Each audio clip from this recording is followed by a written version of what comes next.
भोजनावकाश के उपरांत सभी प्रतिभागियों का इस एक दिवसीय वेबिनार में पुनः स्वागत है।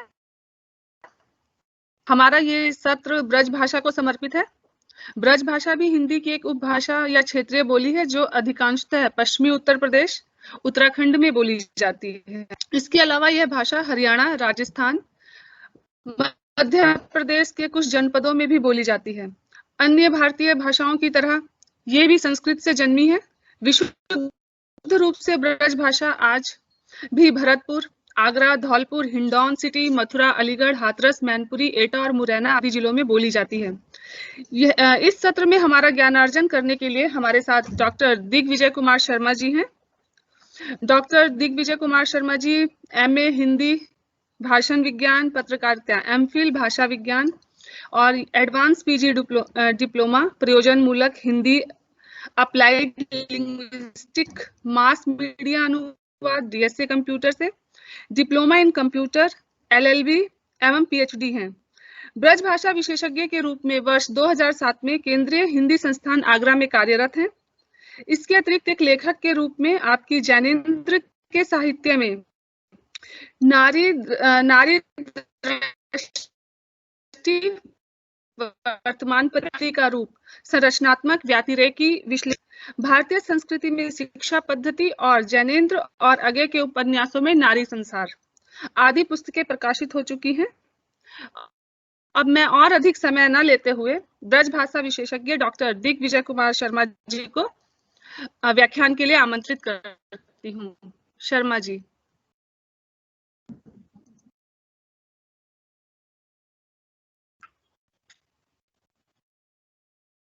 प्रेजेंटर तो बनाओ।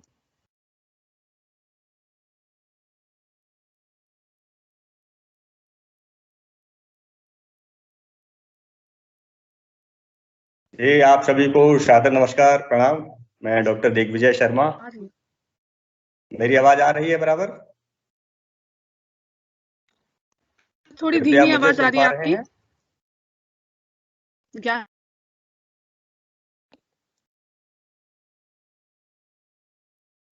मेरी आवाज आप सभी तक पहुंच रही है? हाँ सर, आ रही है, आप बोलिए। तो आज ब्रज भाषा के बारे में हम बात करेंगे। ब्रज भाषा की क्या व्यापकता है उसके बारे में आप सभी से जो है मुखातिब होंगे। विषय है ब्रज भाषा का साहित्यिक एवं सांस्कृतिक परिदृश्य और उसका राष्ट्रीय एकीकरण में योगदान। ब्रज शब्द संस्कृत धातु ब्रज से बना है, जिसका अर्थ गतिशील से होता है। जहां गाय चरती हैं और विचरण करती हैं वह स्थान भी ब्रज कहा गया है। अमरकोश में लेखक ने ब्रज के 3 अर्थ प्रयुक्त किए हैं: गोष्ठ, मार्ग और वृंद।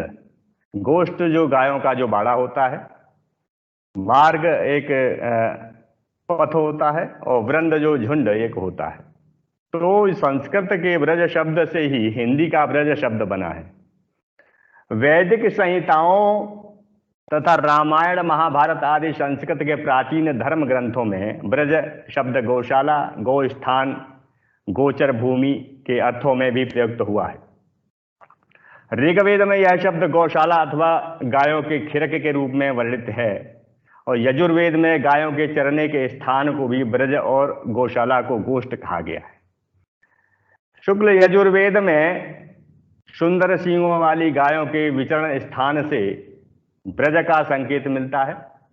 अथर्ववेद में गौशालाओं से संबंधित पूरे सूक्ति भी प्रस्तुत है और हरिवंश पुराण तथा भागवत पुराणों में भी यह शब्द गोप वस्त्र के रूप में प्रयुक्त हुआ है।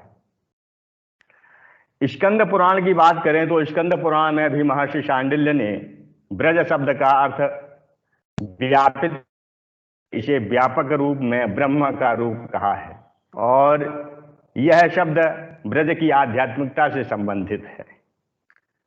अब इसका प्रथम प्रयोग ऋग्वेद संहिता में भी मिलता है। लेकिन जहां यह शब्द पशुओं के चरागाह या बाड़े अथवा पशु समूह के अर्थ में प्रयुक्त हुआ है, वहीं अभी जो हरिवंश पुराण में मैंने जो आपको बताया है, अवगत कराया है कि साहित्य में अभी इस शब्द का प्रयोग मथुरा के समीप नंद के ब्रज के अर्थ में भी हुआ है। ब्रज यानी कि ब्रज शब्द संस्कृत साहित्य का भी ब्रज गतो आदि कितने भी अर्थ इसके क्यों न आज हमारे सामने हैं और कहें या माने भी जाते रहे हैं, लेकिन उसका एक अर्थ भौगोलिक रूप भी माना गया है। अब भौगोलिक की बात करते हैं तो वेदों से लेकर पुराणों तक ब्रज का संबंध गायों से वर्णित अभी मैंने अवगत कराया है, गायों से वर्णित रहा है। चाहे वह गायों को बांधने का बाड़ा हो, चाहे वो गौशाला हो, और चाहे गोचर भूमि हो, और चाहे गोप बस्ती हो। भागवतकारों ने उनकी दृष्टि में गोष्ठ और गोकुल और ब्रज समानार्थक हैं। भागवत के आधार पर सूरदास की रचनाओं में भी इसी ब्रज का अर्थ प्रयोग हुआ है। मथुरा और उसका निकटवर्ती भूभाग प्राचीन काल से ही अपने सघन वनों, विस्तृत चरागाहों, गोष्ठों और सुंदर गायों के लिए प्रसिद्ध रहा है। भगवान श्री कृष्ण का जन्म यद्यपि मथुरा नगर में हुआ था, तथापि राजनैतिक कारणों से उन्हें जन्म लेते ही यमुना पार कर गोप बस्ती में भेज दिया गया था और उनकी बाल्यावस्था एक बड़े गोपलोक यानी गोपालक के रूप में जो गोप और गोवृंद के साथ बीती थी, उसका बड़ा ही मार्मिक चित्रण, बड़ा ही जो है सजीव चित्रण उनका जो है प्रस्तुत किया गया है। और नंद बाबा के यहाँ उनका जो है परवरिश का जो है पूरा जो है वृत्तांत रहा है, जीवन का उनका परवरिश वहीं से हुआ है। और निकटवर्ती विस्तृत वन खंडों में घूमा करते थे और श्री कृष्ण के कारण ही उन गोप गोपियों और गायों और गोचर भूमियों का महत्व भी बड़ा जो है प्रतिष्ठित हो गया है, क्योंकि भगवान जहाँ विराजमान हो जाएं और वहाँ जहाँ उनका जो है पद पड़ जाए, जहाँ उनकी रज मिल जाए, तो बहुत बड़ी पुण्य बात होती है। पौराणिक काल से लेकर के वैष्णव संप्रदायों के आविर्भावों और काल तक जैसे जैसे कृष्णोपासना की विस्तार पूर्णतः होता गया, वैसे वैसे श्री कृष्ण के उक्त परिकारों और उनकी लीला स्थलों के गौरव की भी वृद्धि होती गई। इस काल में यहाँ गोपालक की प्रचुरता थी, जिसके कारण ब्रजखंडों की भी प्रचुरता हुई। इसीलिए श्री कृष्ण के जन्म स्थान मथुरा और उनकी लीलाओं से संबंधित मथुरा के आसपास का समस्त प्रदेश ही ब्रज अथवा ब्रजमंडल कहा जाने लगा। सूरदास जी तथा अन्य ब्रज भाषा के भक्त कवियों ने और वार्ताकारों ने भागवत पुराण के अनुकरण करते हुए मथुरा के निकटवर्ती वन्य प्रदेश की गोप बस्ती को भी ब्रज कहा है और उसे सर्वत्र मथुरा या मधुपुरी या मधुवन से पृथक बतलाया गया है। आजकल जो मथुरा नगर जहाँ स्थित है, वह भूभाग जो श्री कृष्ण के जन्म और उसकी विविध लीलाओं से संबंधित है, वह ब्रज कहलाता है। इस प्रकार ब्रज वर्तमान मथुरा मंडल और प्राचीन सूरसेन प्रदेश का अपर नाम और उसका एक छोटा रूप है। इसके बीच में मथुरा, वृंदावन, गोवर्धन, गोकुल, महावन, बलदेव, नंदगांव, बरसाना, कामवन आदि भगवान श्री कृष्ण की सभी लीला स्थल सम्मिलित हैं। अब बात करते हैं कि पहले जो है 12 पुराण में जो स्पष्ट किया गया था, 12 पुराण के अनुसार विशंतिर्योजनानाम च माथुरम मम मंडले, यह कहलाता था। 12 पुराण में यह विदित है। उसके पश्चात बाद में ब्रज भाषा के मनीषी सूर्य श्री सूरदास जी के अनुसार ब्रज 84 कोस परे गोपन के डेरा के रूप में लंबा चौड़ा माना जाने लगा। ब्रजोद्धारक श्री नारायण भट्ट ने ऊंचा गांव जो कि बरसाना से जो संबंधित है, ब्रज बरसाना ने इसकी परिधि, लंबाई और चौड़ाई को ब्रज महोदधि ग्रंथ में इस प्रकार जो है प्रस्तुत किया है। ये पूर्व हास्य वननंदनीय, पश्चिमस्योपहारिक और दक्षिणे च सुहंस संज्ञानम भुवानाख्याम तथोत्तरे। भट्ट जी ने यह मान्य परिधि इस प्रकार जो है प्रस्तुत की है कि पूर्व में हास्य वन जो अलीगढ़ जिला का बरहद गांव कहा जाता है, तत्पश्चात पश्चिम में उपहार वन जो गुड़गांव जिले की एक छोटी सी बस्ती नदी सोन नदी के किनारे बसा हुआ है, उत्तर में भुवन वन जो मथुरा जिले के शेरगढ़ परगने में भूषण वन के नाम से विख्यात है, तथा दक्षिण में जहान वन जो आगरा जिले का प्रसिद्ध बटेश्वर गांव जहां ब्रह्मलला महादेव का प्रसिद्ध मंदिर जिसको जो है सभी देवों का भांजा बतलाते हैं, इस नाम से उनकी प्रसिद्धि है, के नाम से विख्यात है, और जहां पहले कभी महाराजा सूरसेन की राजधानी रहा करती थी वहां तक फैला हुआ है। अब मथुरा के कविवर श्री हरलाल माथुर चतुर्वेदी ने भी अपने भट्ट जी के ऊपर जो दी गई है ब्रज परिधि के बारे में उन्होंने स्पष्ट किया है। वह अपने ब्रज भाषा काव्य ग्रंथ ब्रज यात्रा में इस प्रकार वो वर्णन करते हैं, इन बरहद उन सोनहद सूरसेन उतगाम और ब्रज 84 कोस में मथुरा मंडल धाम। पाश्चात्य विद्वान हेनरी इलियट ने भी अपने मेमोरियल्स में इस प्रकार लोक प्रचलित दोहे तथा ब्रज परिधि को स्पष्ट किया है कि यहाँ के पहले महाराजा सूरसेन के नाम पर सूरसेन प्रदेश वर्तमान मथुरा के चारों ओर का भूभाग और ब्रज प्रदेश का चर्चित अभिधान ब्रज मंडल रहा है। मंडल का अर्थ एक घेरा और वृत्त से होता है जो कि 84 कोस के रूप में परिवर्तित है। 84 कोस जिसका जो है घेरा बतलाया गया है। अब दीनदयाल गुप्त जी ने भी अपनी सीमांकन जो है पर आपत्ति व्यक्त की है, लेकिन मंडल को जो है उन्होंने वृत्ताकार होना चाहिए, यह बात उन्होंने स्पष्ट की है। इसमें तो ब्रजमंडल बेडोल हो जाता है, पर इसमें अपने विचार व्यक्त करते हुए पाश्चात्य विद्वान हेनरी इलियट ने कहा है कि स्वयं भागवत में ऐसे सिंघाड़े के रूप में बताया गया है। इसका जो आकार है सिंघाड़े जैसे आकार का है, और अनेक ब्रजमंडल में 12 वनों जिसमें मधुवन, तालवन, कामवन, वृंदावन, महावन आदि आते हैं, और 84 उपवनों जिसमें उपवनों में गोकुल है, बरसाना है, वृंदावन है, पारसौली है, कोकिलावन है आदि क्षेत्र का जो एरिया आता है वह बतलाया है। और सूरदास जी ने अपने काव्य ग्रंथ सूर सागर में इन वनों और उपवनों का भी मुख्य रूप से उल्लेख किया है।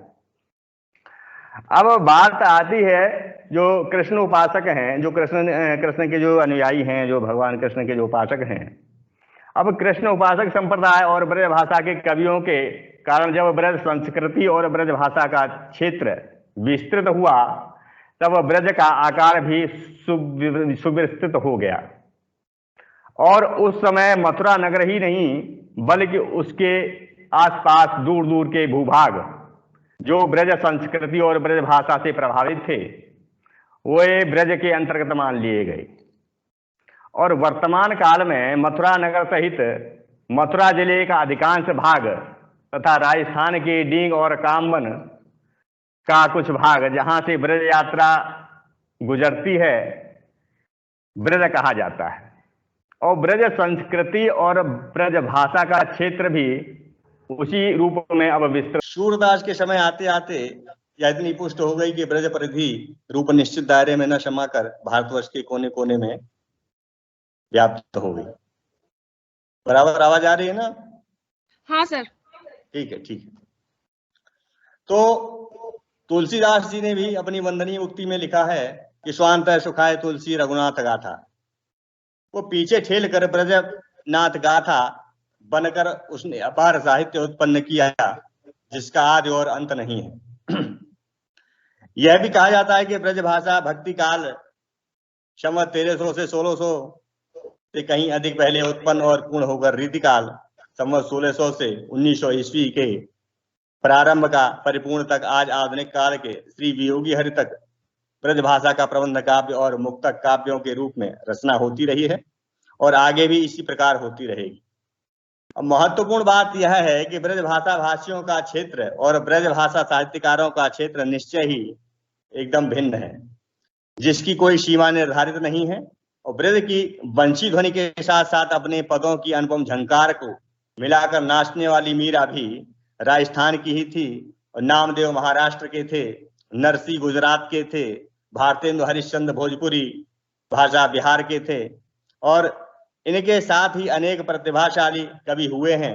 भुज में शुद्धाद्वैतवाद का प्रभाव, दिखाई पड़ता है। गुजरात में कृष्ण भक्त कवियों की लंबी जमात खड़ी हुई है और इसी कारण से भुज कच्छ में भी ब्रजभाषा सिखाने के लिए 1749 में लखपत सिंह ने ब्रजभाषा काव्य पाठशाला की स्थापना की और जो 200 वर्षों तक चल रही है और निरंतर चलती आ रही है, जो ब्रजभाषा जो वहां भी जो व्याप्त है बड़े भूभाग में।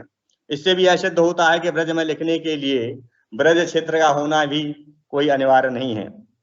भिखारी दास ने भी अपने काव्य निर्माण ग्रंथ में लिखा है ब्रजभाषा के लिए कि ब्रजभाषा ही ना अनुमानो नितांत यह सत्य है। इसको हम जो है ब्रजभाषा का रूप भी निश्चित रूप से हम जो है उपयोग में लाते हैं और इसका विस्तृत भूभाग है और बड़े स्तर पर इसको जो है बोलचाल की शैली में उपयोग किया जाता है। और ब्रजभाषा का स्वरूप अपना रूपगत प्रकृति औकारांत भाषा की दृष्टि से औकारांत है और यानी इसकी एक वचनीय पुल्लिंग वाली संज्ञा और विशेष प्राय औकारांत हो जाते हैं। जैसे बहुत सारे शब्द हैं भाषा वैज्ञानिक दृष्टि से, हम भाषा की दृष्टि से अगर देखते हैं तो जैसे माझो है, पामरो है, नोहरो है, शेरो है, खुरपो है, औंजपो है आदि संज्ञा शब्द में औकारांत है। ये तो भाषा की दृष्टि। अब ज्यादा इसको जो है विस्तृत में न लेते हुए मैं जो है और संक्षिप्त कर रहा हूँ क्योंकि समय की बाध्यता है आपकी और जो है मुझे लगता है कि ये जो है बहुत लंबा जो है मेरा विषय है। अब स्वभाव की दृष्टि से देखा जाए तो यह माना जाता है कि ब्रज काव्य का विषय रूप वर्णन, शोभा वर्णन और श्रृंगारी वर्णन और चेष्टा वर्णन, श्रृंगारी हाव भाव वर्णन, रूप का वर्णन, विभिन्न प्रकार की कमनियों का, विलासचर्या का वर्णन और ललित काल विनोदों का वर्णन और नागर नागरियों के पहनाव और सजाव, श्रृंगार आदि के वर्णन तक ही सीमित नहीं है। इसमें साधारण दुख दर्द व जीवन संघर्ष का चित्रण नहीं है, न उत्साह वृद्धि जगाने का विशेष भाव है। इसमें तो अलौकिक आध्यात्मिक भाव है और वह भी अलक्षित सुकुमार भावों की परिधि के भीतर ही समाये हुए हैं। जब हम उत्तर मध्यकाल की नीति प्रधान रचनाओं में या आक्षेप प्रधान रचनाओं में हम देखते हैं, पर्यवेक्षण करते हैं तो यह संसार बहुत ही विस्तृत दिखाई देता है। जिनके राज दरबारी कहकर छोटा मानते हैं उनकी कविता में गांव के बड़े अनूठे चित्र हमें नजर आते हैं और लोक व्यवहार की दृष्टि से तरह तरह के आयाम भी हमें इसमें मिलते हैं। अद्भुत हास्य शांत रसों के अनेक उदाहरण मिलते हैं जिन्हें श्रृंगार काल भी कहा जाता है। अब इतना ही नहीं, पद्माकर जैसे कवियों ने भी रचना में सूक्ष्म रूप से अंग्रेजों के आने के खतरे का भी जिक्र मिलता है। भूषण को छोड़कर अनेक ऐसे कवि हुए हैं जिनके भीतर धरती का लगाव और सभी के आराध्य आलम्बनों से जुड़े हैं, जिनका सरल रूप हमें कुछ जिक्रों में मिलता है। उदाहरण स्वरूप देव का एक प्रसिद्ध छंद है जिसमें बारात विदा होने के बाद उसकी उदासी का चित्रण मिलता है।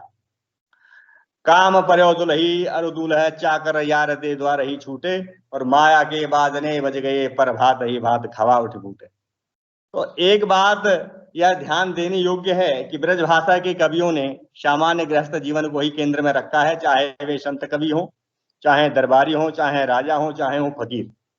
रहीम की रचनाओं में भी श्रमजीवी की सधर्मता स्पष्ट देखने को मिलती है।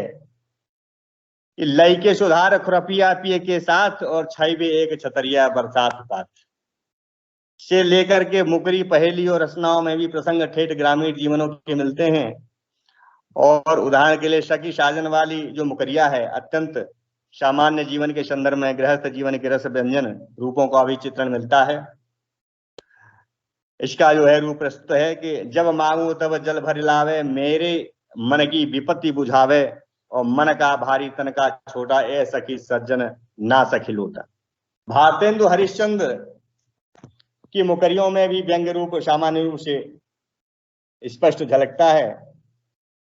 इसमें जीवन के प्रतिबिंब और बिंब नजर आते हैं कि सीटी देकर पास बुलावे, रुपया हो तो निकट बैठावे और ले भागे मोह खेलें खेल, क्यों सखी साजन ना सखी मेल।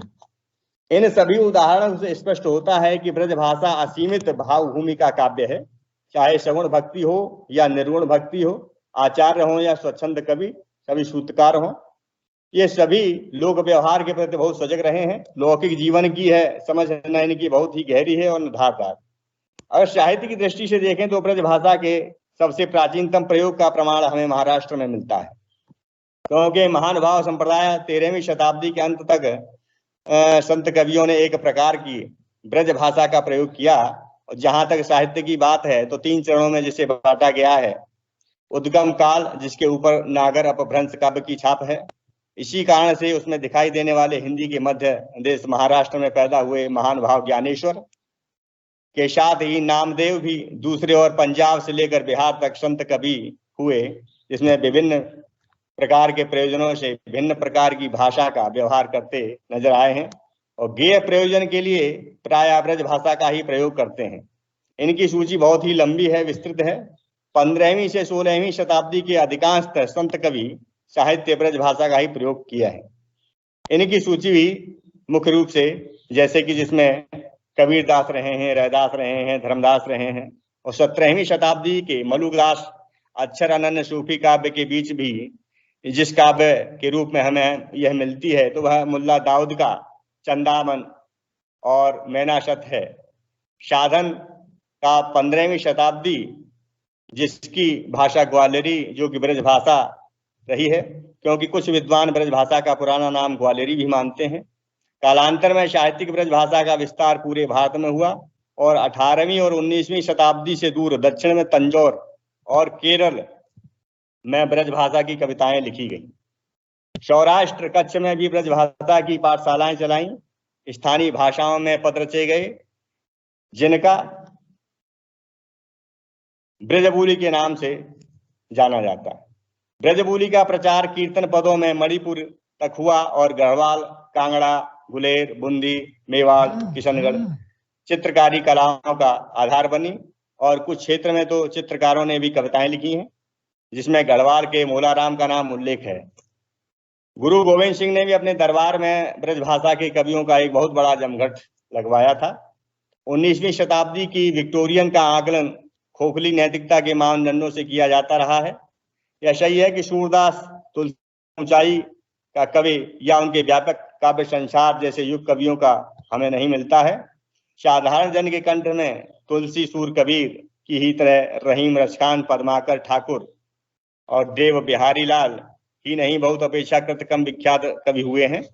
उनका उदाहरण भी कविताओं के समृद्ध और साहित्यता से संप्रेषणीयता ही रहा है। इन कवियों में ब्रज भाषा बहुत बड़े स्तर पर समृद्ध हुई है। आज ब्रज भाषा ने ऐसे जन जन के जीवन में प्रवेश किया है जो सबकी एक महती और बहुत ही मीठी भाषा बन गई। ब्रज भाषाविदों ने कहा है कि नीति काव्य की रचना के लिए ब्रज भाषा का व्यवहार सर्वव्यापी था। जो निर्गुणपंथी संत कवि उपदेश की भाषा के लिए खड़ी बोली पर आधारित सदुक्कड़ी भाषा का प्रयोग करते थे और वही गेय पदों की रचना करते हुए ब्रज भाषा का प्रयोग प्राय किया करते थे। ऐसे में प्रबंध काव्य लिखते समय पश्चिमी क्षेत्र में डिंगल का प्रयोग किया गया, लेकिन गेय मुक्तक पदों की रचना करते हुए पूर्व में पश्चिम प्रदेश के कवि ब्रज भाषा का अध्ययन करते हैं। उत्तर भारत के बहुत बड़े भूभाग की एकमात्र भाषा यही थी और जिसके कारण से आज ब्रज भाषा जन जन तक, जन जन के कंठ में बसी हुई है। और मेजर थॉमस डुएर ब्रुटन ने 1914 में selection for the popular poetry of the Hindus नामक पुस्तक में निरक्षर सिपाहियों की लोकप्रियता और पदों का संग्रह कर अनुवाद किया, जिसमें अधिकांश दोहे, कवित्त, सवैया जो ब्रज भाषा के प्रसिद्ध कवियों द्वारा रचित हैं। इन मायने में साहित्यिक ब्रज भाषा का भाग्य आज की साहित्यिक हिंदी की अपेक्षा स्मरणीय है। देश की सांस्कृतिक एकता के लिए ब्रज भाषा की जबरदस्त कड़ी 4 शताब्दियों से अधिक समय तक बनी रही है और आधुनिक व्यापक सर्वदेशीय भूमिका में इसी साहित्यिक ब्रज भाषा के कारण आज विराजमान है, विद्यमान है। अब बात करते हैं सांस्कृतिक और राष्ट्रीय एकता के योगदान की। तो 16वीं सदी के गौड़ी विद्वान ने विविध पुराणों में आए हुए श्री कृष्ण के लीला स्थलों का अनुसंधान कर ब्रज की सीमाएं और उसके विस्तार को बतलाने का प्रयास किया। उन विद्वानों में रूप गोस्वामी, नारायण भट्ट अग्रणी रहे हैं। रूप गोस्वामी ने मथुरा महिमा, जिसको महात्म्य, और श्री नारायण भट्ट ने ब्रज भक्ति विलास का, ब्रज के जिस धार्मिक स्वरूप का वर्णन किया है वह उसके सांप्रदायिक, आध्यात्मिक और सांस्कृतिक सभी रूपों का परिचायक। ब्रज भक्ति विलास की रचना एक में ब्रज के राधा कुंड के तट पर संपन्न हुई और इसमें ब्रज के समस्त वन उपवन तीर्थ स्थल और उसके देवी देवताओं का विस्तार पूर्वक वर्णन प्रस्तुत किया गया। इसी ग्रंथ में भट्ट जी की अन्य महान कृति बृहद ब्रज गुणोत्सव भी नामोल्लेख प्रसिद्ध है, जिसमें 26,000 श्लोक संपन्न विशाल ग्रंथ की इसी विषयों का विशेष ब्रज यात्रा के समस्त स्थानों का वर्णन स्पष्ट किया गया है। गौड़ीय विद्वानों के फलस्वरूप ही ब्रज के उस बृहद स्वरूप का निश्चय होता है जिसमें हम सांस्कृतिक ब्रज का नाम दिया है। रूप गोस्वामी ने अपने पुराणों के आधार पर शोधपूर्ण निष्कर्ष निकाला है कि यथावर से शौकरी बटेश्वर पर्यंत मथुरा मंडल की स्थिति है।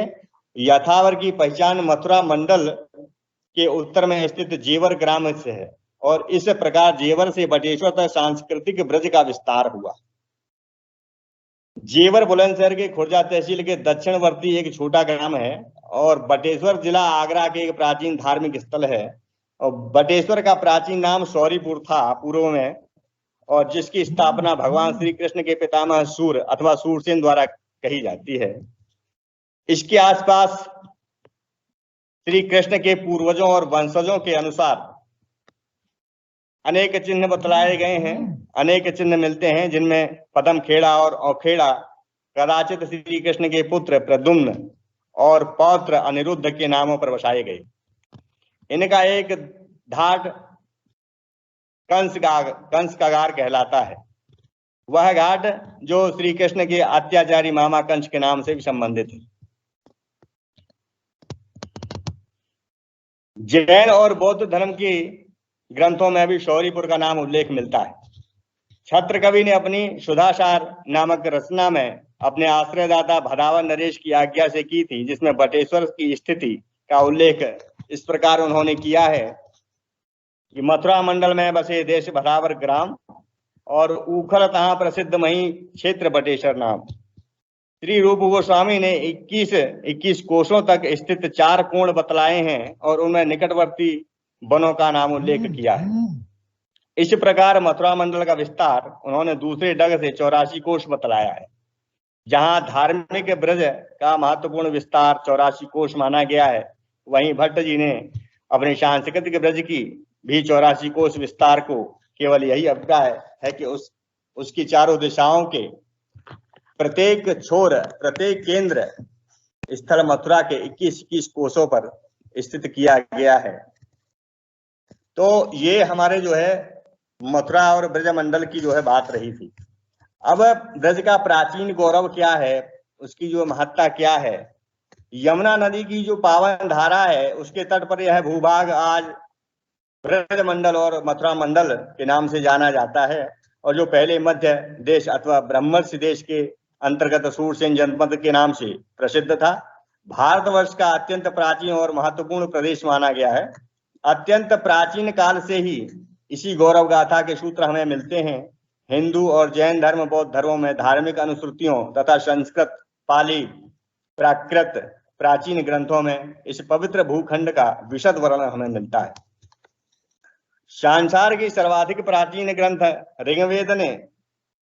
ऋग्वेद में हिंदू जो धर्म ग्रंथ है ऋग्वेद, उसमें यमुना तट की इस मनोरम भूमि और इस पर विचरण करने वाले लंबे सींगों से संपन्न सुंदर गायों का उल्लेख भी स्पष्ट हमें देखने को मिलता है।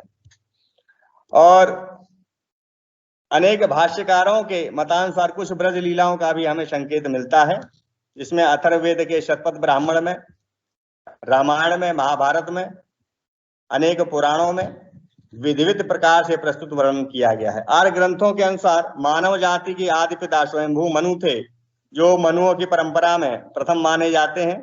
उनके समय में यमुना तट का यह प्रदेश विशाल सघन वनों से आच्छादित था और कालांतर में यह वन प्रदेश ऋषि मुनियों की तपोभूमि के रूप में परिणत हो गया, जहां अनेक सिद्ध रूप यमुना के तट के आश्रमों में तपस्या करते हुए ब्रह्म का चिंतन मनन करते थे और उसको मधुवन कहा गया। वेदों में ब्रह्म विद्या अथवा आत्मविद्या की संज्ञा मधु विद्या के रूप में दी जाती है, जो बहुत ही प्रसिद्ध बन गई है। मधुवन के नाम से आज वह स्थान प्रसिद्ध है। मधुवन के महत्व की प्राचीनता स्वीकार करते हुए पौराणिक ग्रंथों में उल्लेख है कि स्वयंभू मनु के पुत्र ध्रुव ने नारद मुनि के उपदेश से ही उसी वन में तपस्या की थी। नारद जी ने ध्रुव को बतलाया था कि मधुवन की पुण्य भूमि को भगवान श्री कृष्ण हरि का नित्य सानिध्य प्राप्त हुआ और अंततः यहाँ पर तप आराधना करने के इच्छित फल की शीघ्र उपलब्धि होती है और राजा अम्बरीश को श्री विष्णु के चक्र के द्वारा इसी भूमि पर अभय प्रदान करने की अनुश्रुति प्रचलित है। पौराणिक जगत के उन प्राचीन भक्तों की स्मृति रक्षार्थ ब्रज के वर्तमान मधुवन ग्राम में ध्रुव आश्रम और ध्रुव गुफा तथा मथुरा नगर के ध्रुव टीला, अम्बरीश टीला और चक्र तीर्थ जैसे पुण्य स्थल विद्यमान है जो ब्रज की प्राचीनता और पवित्रता के साक्षी हैं। मथुरा गोवर्धन मार्ग पर शांतनु कुंड नाम से एक प्राचीन सरोवर है जो पौख वंश के प्रतापी महाराजा शांतनु का स्मृति स्थल माना जाता है। शांतनु के पुत्र भीष्म थे जो श्री कृष्ण से संबंधित कृपा पात्र पांडवों के पितामह थे। शांतनु ने अपनी वृद्धावस्था में एक कीवट कन्या सत्यवती से विवाह किया। शांतनु कुंड के समीप का शतोहा ग्राम उक्त सत्यवती के नाम से ही प्रसिद्ध हुआ है। मथुरा में यमुना नदी के जो प्राचीन घाट हैं उनमें से सोम जो वर्तमान गोघाट या बैकुंठ घाट या कृष्ण गंगा नामक घाट से उल्लेखनीय है। 12 पुराण में कृष्ण गंगा घाट की स्थिति सोम घाट और बैकुंठ घाट के मध्य में वर्णित की गई और उस महर्षि व्यास का तपस्थल भी कहा गया है। इन सभी स्थल पर किसी का कृष्ण गंगा नाम, किसी नदी का यमुना में मिलता है और व्यास जी का नाम द्वैपथ कृष्ण, उनके नाम पर कृष्ण गंगा और यमुना के संगम पर वह घाट कृष्ण गंगा घाट भी कहा जाने लगा। और ब्रज में यह अनुश्रुति प्रसिद्ध है कि व्यास जी ने इसी स्थल पर पुराणों की रचना की। वर्तमान काल में कृष्ण गंगा नदी में तो नहीं है लेकिन किंतु इस नाम का घाट अब भी उसी नाम से विद्यमान है। प्रागैतिहासिक कालीन मधुवन के विशिष्ट भाग में यमुना नदी के तट पर एक सुंदर नगरी का निर्माण किया गया।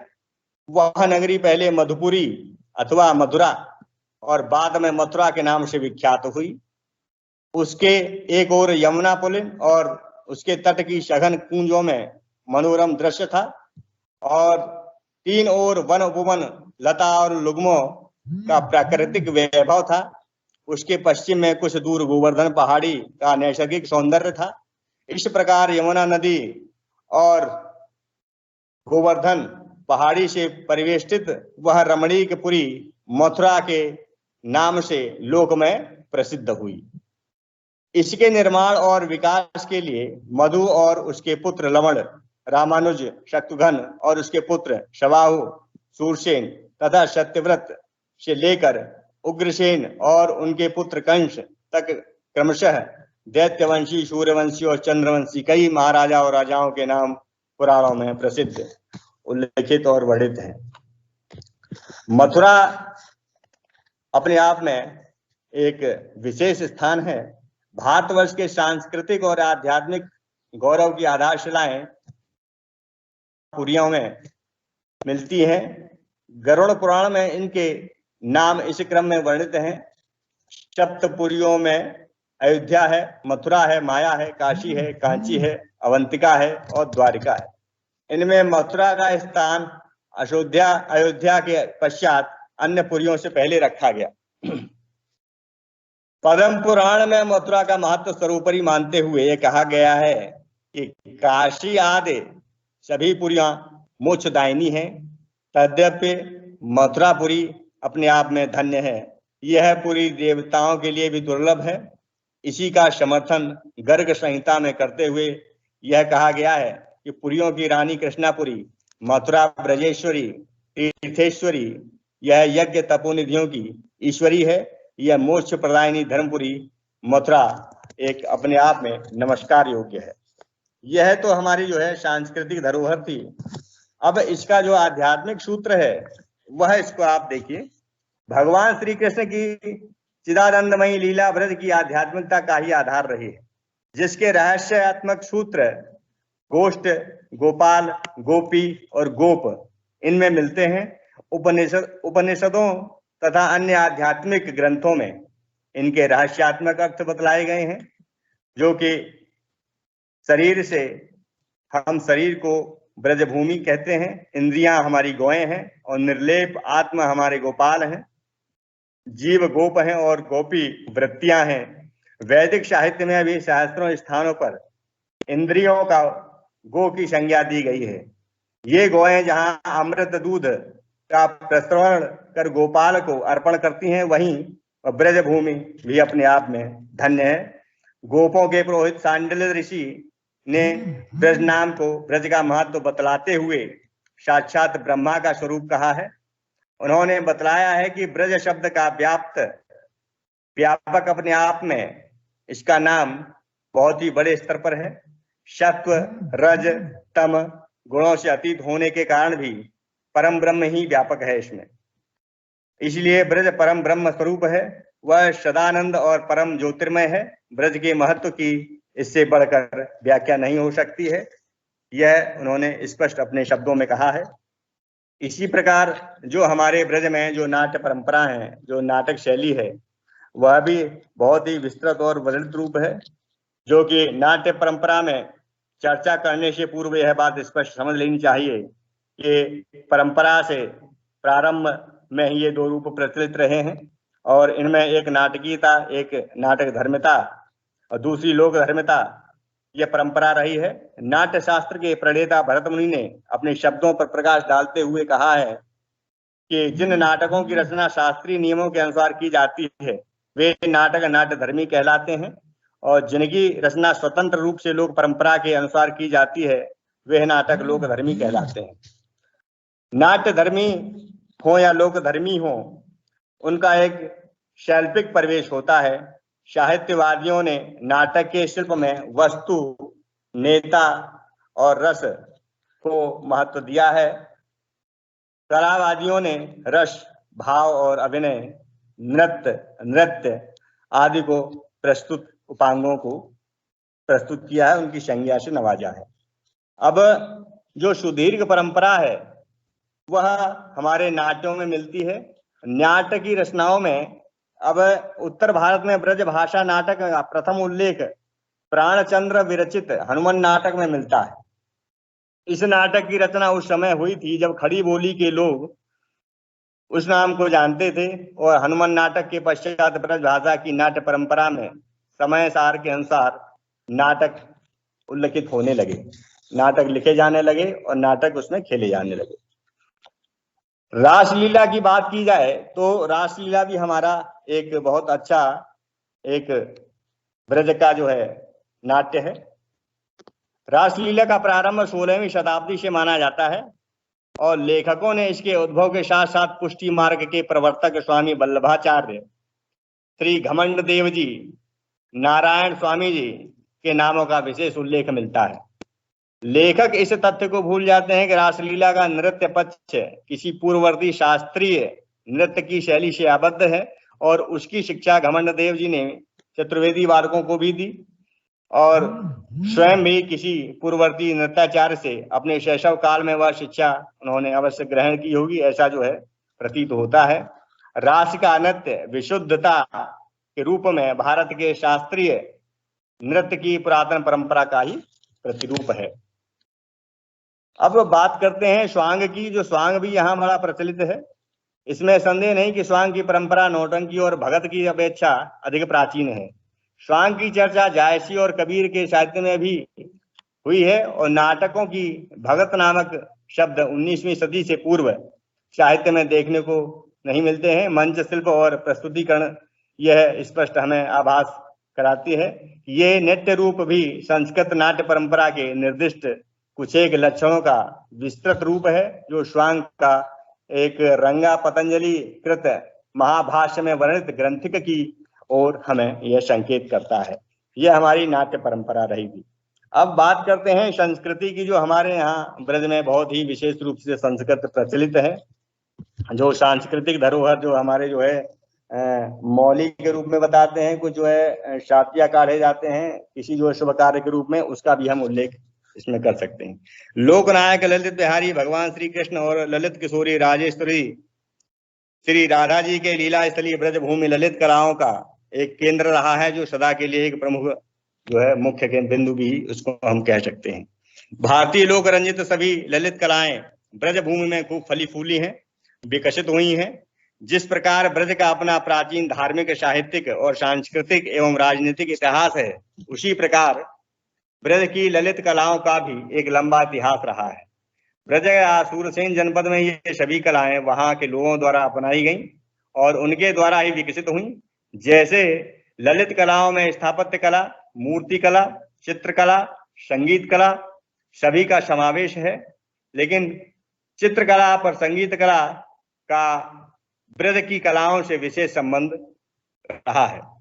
काल का अर्थ यह है कि जो चित्त में आनंद दे। जैसे कालतीति कला, ब्रजचंद्र भगवान श्री कृष्ण लोकनायक थे। उन्होंने जो कुछ भी लीलाएं की, रास आदि नृत्य किए, वे सब ब्रज के गोप गोपांगनाओं को लेकर ही किए। वे कलानिधि थे, 64 कलाओं के ज्ञाता थे। अतएव उन्होंने ब्रज के लोगों को कलानुराग का पाठ भी पढ़ाया और ब्रज का एक वन्य प्रदेश अनेक वृक्ष, लता और पुष्पों से युक्त कूलवर्ती ललित प्रदेश रहा है। इसी से यहाँ के लोकमानस पर वन और उपवनों में आनंद देने का स्वभाव रहा है। यहाँ की स्थापत्य कला में बेल बूटेदार जालियां, तोरण और द्वार पे स्तंभ जो खंबे के रूप में हमें देखने को मिलते हैं, वह हमें मुख्य रूप से दिखाई देते हैं। मुख्य रूप से ये उनकी कलाकृतियों में समाहित है। मूर्तियों में पुष्पों के सुंदर श्रृंगार देखने को मिलते हैं और उत्सवों तक फूंडोल आदि के उत्सव भी मनाए जाते हैं। बात करते हैं झांसी की। जो सांझी होती है, सांझी एक जो है आकृति के रूप में जो है वर्णित है। शब्द संध्या और संध्या शब्द सांझ शब्द से बना है और पुराणों की कथा के अनुसार श्री कृष्ण ने राधिका जी को प्रसन्न करने के लिए शरद के दिनों में यमुना के किनारे सायंकाल के समय सांझी बनाई। और सांझी उस समय श्री कृष्ण राधिका अन्य गोप गोपियां वन उपवनों में विहार करने जाते थे तो वहां के अनेक प्रकार के पुष्प चुनते थे और कालिंदी के कलित फूल और किसी वन उपवन में पुष्पों की भूमि पर कलापूर्ण ढंग से रखकर भूमि को सजाते थे और सांझी बनाने वनों में जाते थे और वे अपना सभी फूलों से खूब श्रृंगार भी करते थे। इस प्रकार सांझी कला श्री कृष्ण और राधा और सांझ समय में संबंधित रखती है और तभी से यह कला शरद ऋतु में अक्टूबर के आसपास हर महीने ब्रज में मनाई जाती है। यह भी जनश्रुति है कि वहां की कुंवारी कन्याएं शरद काल में नवरात्रि के पूर्व गौरी से प्रसन्नार्थ यह अनुष्ठान करती हैं और धीरे धीरे ब्रज के कलाकारों में यह कला उन्नति कर रही है और उसे विकसित भी पूर्ण रूप से कला का रूप दिया जा रहा है। इस प्रकार से ये हमारी जो है बहुत सारी जो है सांस्कृतिक देन है जो हमारी राष्ट्रीय एकता का प्रतीक हमारी जो है प्रस्तुत करती हैं। भारत के सांस्कृतिक जीवन में संगीत का भी विशेष महत्व रहा है। यद्यपि उपासना भारतीय जीवन का अभिन्न अंग है, तो काव्य और संगीत उपासना के अभिन्न अंग भी हैं। इसके अर्थ में यह नहीं कि उपासना के इतर जीवन के भारतीय कलाकार ने कला को ग्रहण नहीं किया है, उन्होंने कला को ग्रहण किया है, किंतु यह भी सत्य है कि इन दोनों का उपयोग उसने जब से भी किया है वह जीवन के प्रापंचिक स्तर से ऊपर और चिंता उद्विग्नता से परे होकर स्वांतः सुखाय मनोरंजनाय चित्तवृत्ति निरोधाय च। तो इस प्रकार से जब तक चित्तवृत्ति का निरोध न होगा रंगन हो ही नहीं सकता है, मनोरंजन हो ही नहीं सकता है। अब यह बात भिन्न है कि यह विरोध किस दिशा और किस भावना में होता है, यह एक अलग बात है। तो इस प्रकार से ब्रज की संस्कृति और ब्रज की एकता और मुखर हो रही है। विश्व स्तर पर ब्रज का फलक निश्चित रूप से जो है प्रवाहमान है, क्योंकि ब्रज की जो भक्ति है, कृष्ण की भक्ति है और जो है राधा की जो भक्ति है, यह चहुं दिशाओं में विराजमान है। और इसी प्रकार से यह लौकिक और अलौकिक रूप में दोनों रूप में विद्यमान है। विश्व भर में पूरे भूमंडल में इसका जो है नित्य गुणगान किया जा रहा है और इसका जो है आराध्य भगवान श्री कृष्ण के माध्यम से भूमि के कण कण में व्याप्त हो रहा है। ये सभी हम सभी के लिए बड़ी गौरवान्वित बात है। इसी के साथ मैं अपने शब्दों को विराम देता हूँ। बहुत बहुत धन्यवाद समय देने के लिए।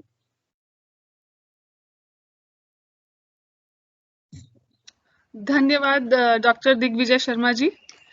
आपने काफी शुद्ध साहित्यिक व्याख्यान हमारे प्रतिभागियों के लिए प्रस्तुत किया और व्याख्यान के अंत में जो आपने ब्रज की संस्कृति के बारे में बताया वो काफी महत्वपूर्ण जानकारी थी। तो इस व्याख्यान के लिए मैं अपनी तरफ से, संस्थान की तरफ से एवं सभी प्रतिभागियों की तरफ से आपका हार्दिक आभार व्यक्त करती हूँ। धन्यवाद।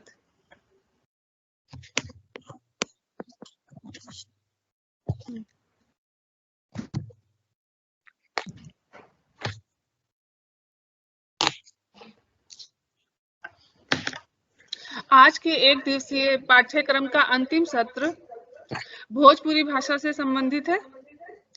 भोजपुरी भाषा का इतिहास 7वीं सदी से शुरू होता है। मध्यकाल में भोजपुर नामक एक स्थान में मध्य प्रदेश के उज्जैन से आए भोजवंशी राजाओं ने एक गांव बसाया था। इसे उन्होंने राजधानी बनाया और इसके राजा भोज के कारण इस स्थान का नाम भोजपुर पड़ गया। इसी नाम के कारण यहाँ बोले जाने वाली भाषा का नाम भी भोजपुरी पड़ गया। भोजपुरी भाषाई परिवार के स्तर पर एक आर्य भाषा है और मुख्य रूप से पश्चिमी बिहार और पूर्वी उत्तर प्रदेश और उत्तरी झारखंड में बोली जाती है। भोजपुरी हिंदी की एक उपभाषा या बोली है। भोजपुरी अपने शब्दावली के लिए मुख्यतः संस्कृत और हिंदी पर निर्भर है। कुछ शब्द इसने उर्दू से भी ग्रहण किए हैं। भोजपुरी जानने समझने वालों का विस्तार विश्व के सभी महाद्वीपों पर है। भोजपुरी भाषा पर और अधिक प्रकाश डालने के लिए हमारे अतिथि वक्ता श्री नलिन रंजन सिंह जी हमारे साथ जुड़ चुके हैं। नलिन रंजन जी का संक्षिप्त परिचय इस प्रकार है। आजमगढ़ में जने और पले बढ़े नलिन रंजन सिंह कई वर्षों से लखनऊ में रह रहे हैं। अमरकांत की कहानियों में चर्चित समाज विषय पर इनका शोध प्रबंध है। इन्होंने आंचलिक लोकगीत एक विश्लेषण पुस्तक का संपादन किया है। बीच बहस में और नई कहानी आंदोलन और हिंदी कहानी के 4 स्तंभ आपकी प्रकाशित पुस्तकें हैं। शोध पत्रिका वरिमा के संपादक हैं और कविता केंद्रित पत्रिका कविता विहान के भी आप प्रधान संपादक हैं। आपको वर्ष 2019 का श्यामधर स्मृति सम्मान पुरस्कार मिल चुका है।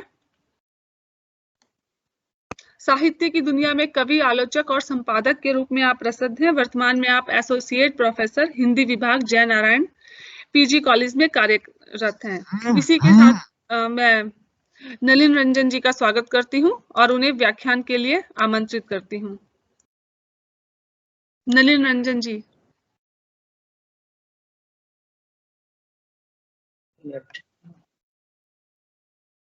हाँ पूनम जी, मेरी आवाज मिल रही है? सर आपकी आवाज मिल रही है लेकिन आपका वीडियो अभी नहीं आ रहा है। आप बताइए। ओके सर, ठीक है। अब ठीक है? बिल्कुल ठीक। सर थोड़ा सा आप अपना कैमरा नीचे करेंगे आपका। ओके ये ठीक है सर, परफेक्ट। ठीक, थैंक यू। शुरू करिए जी। बहुत बहुत धन्यवाद भोजपुरी पर बात रखने के लिए आज हम लोग यहाँ इकट्ठा हुए हैं। अभी आपने भोजपुर का संदर्भ दिया पूनम जी।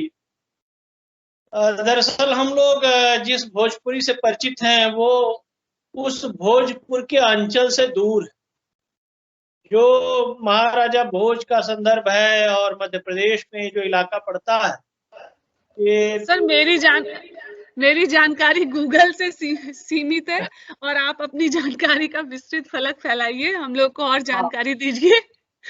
जी जी जी। तो मैं ये क्लियर कर दूं कि ये भोपाल के बहुत निकट है। जो भोजपुर वाला इलाका है राजा भोज के ही उस पर ये भोपाल का हिस्सा है और ये मध्य प्रदेश का केंद्रीय हिस्सा है।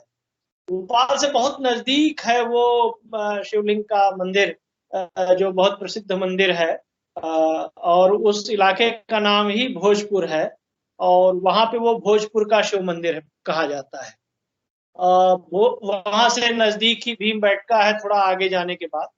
तो वो इलाका अलग है। संयोग से मैं ये कार्यक्रम आज जो कर रहा हूँ वो मैं भोपाल से ही कर रहा हूँ। मैं भोपाल में ही हूँ तो इसलिए यहाँ की बोली और भोजपुरी बोली का अंतर है।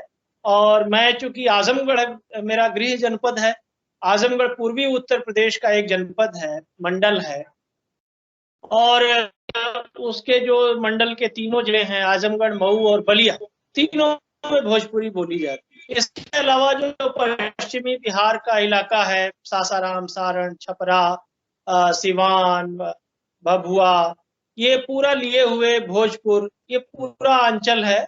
और पूर्वी उत्तर प्रदेश में मैंने तीन जिलों की चर्चा की। इनके अलावा वाराणसी, चंदौली, मिर्जापुर, सोनभद्र का इलाका पकड़े हुए, और इधर पूरा संत रविदास नगर का हिस्सा लिए हुए जौनपुर की किराकत तहसील को आप शामिल कर लीजिए, और अंबेडकर नगर का पूर्वी हिस्सा लेकर के फिर गोरखपुर, देवरिया, बस्ती का जो हिस्सा है वो शामिल करते हुए सिद्धार्थ नगर, कस्या कुशीनगर का इलाका, सब कबीर नगर, ये सब इलाके जो ये भोजपुरी भाषी इलाके।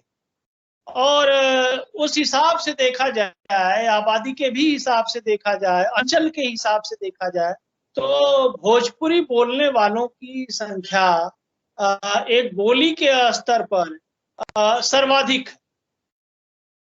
और ये लोग सिर्फ यहीं पे नहीं है।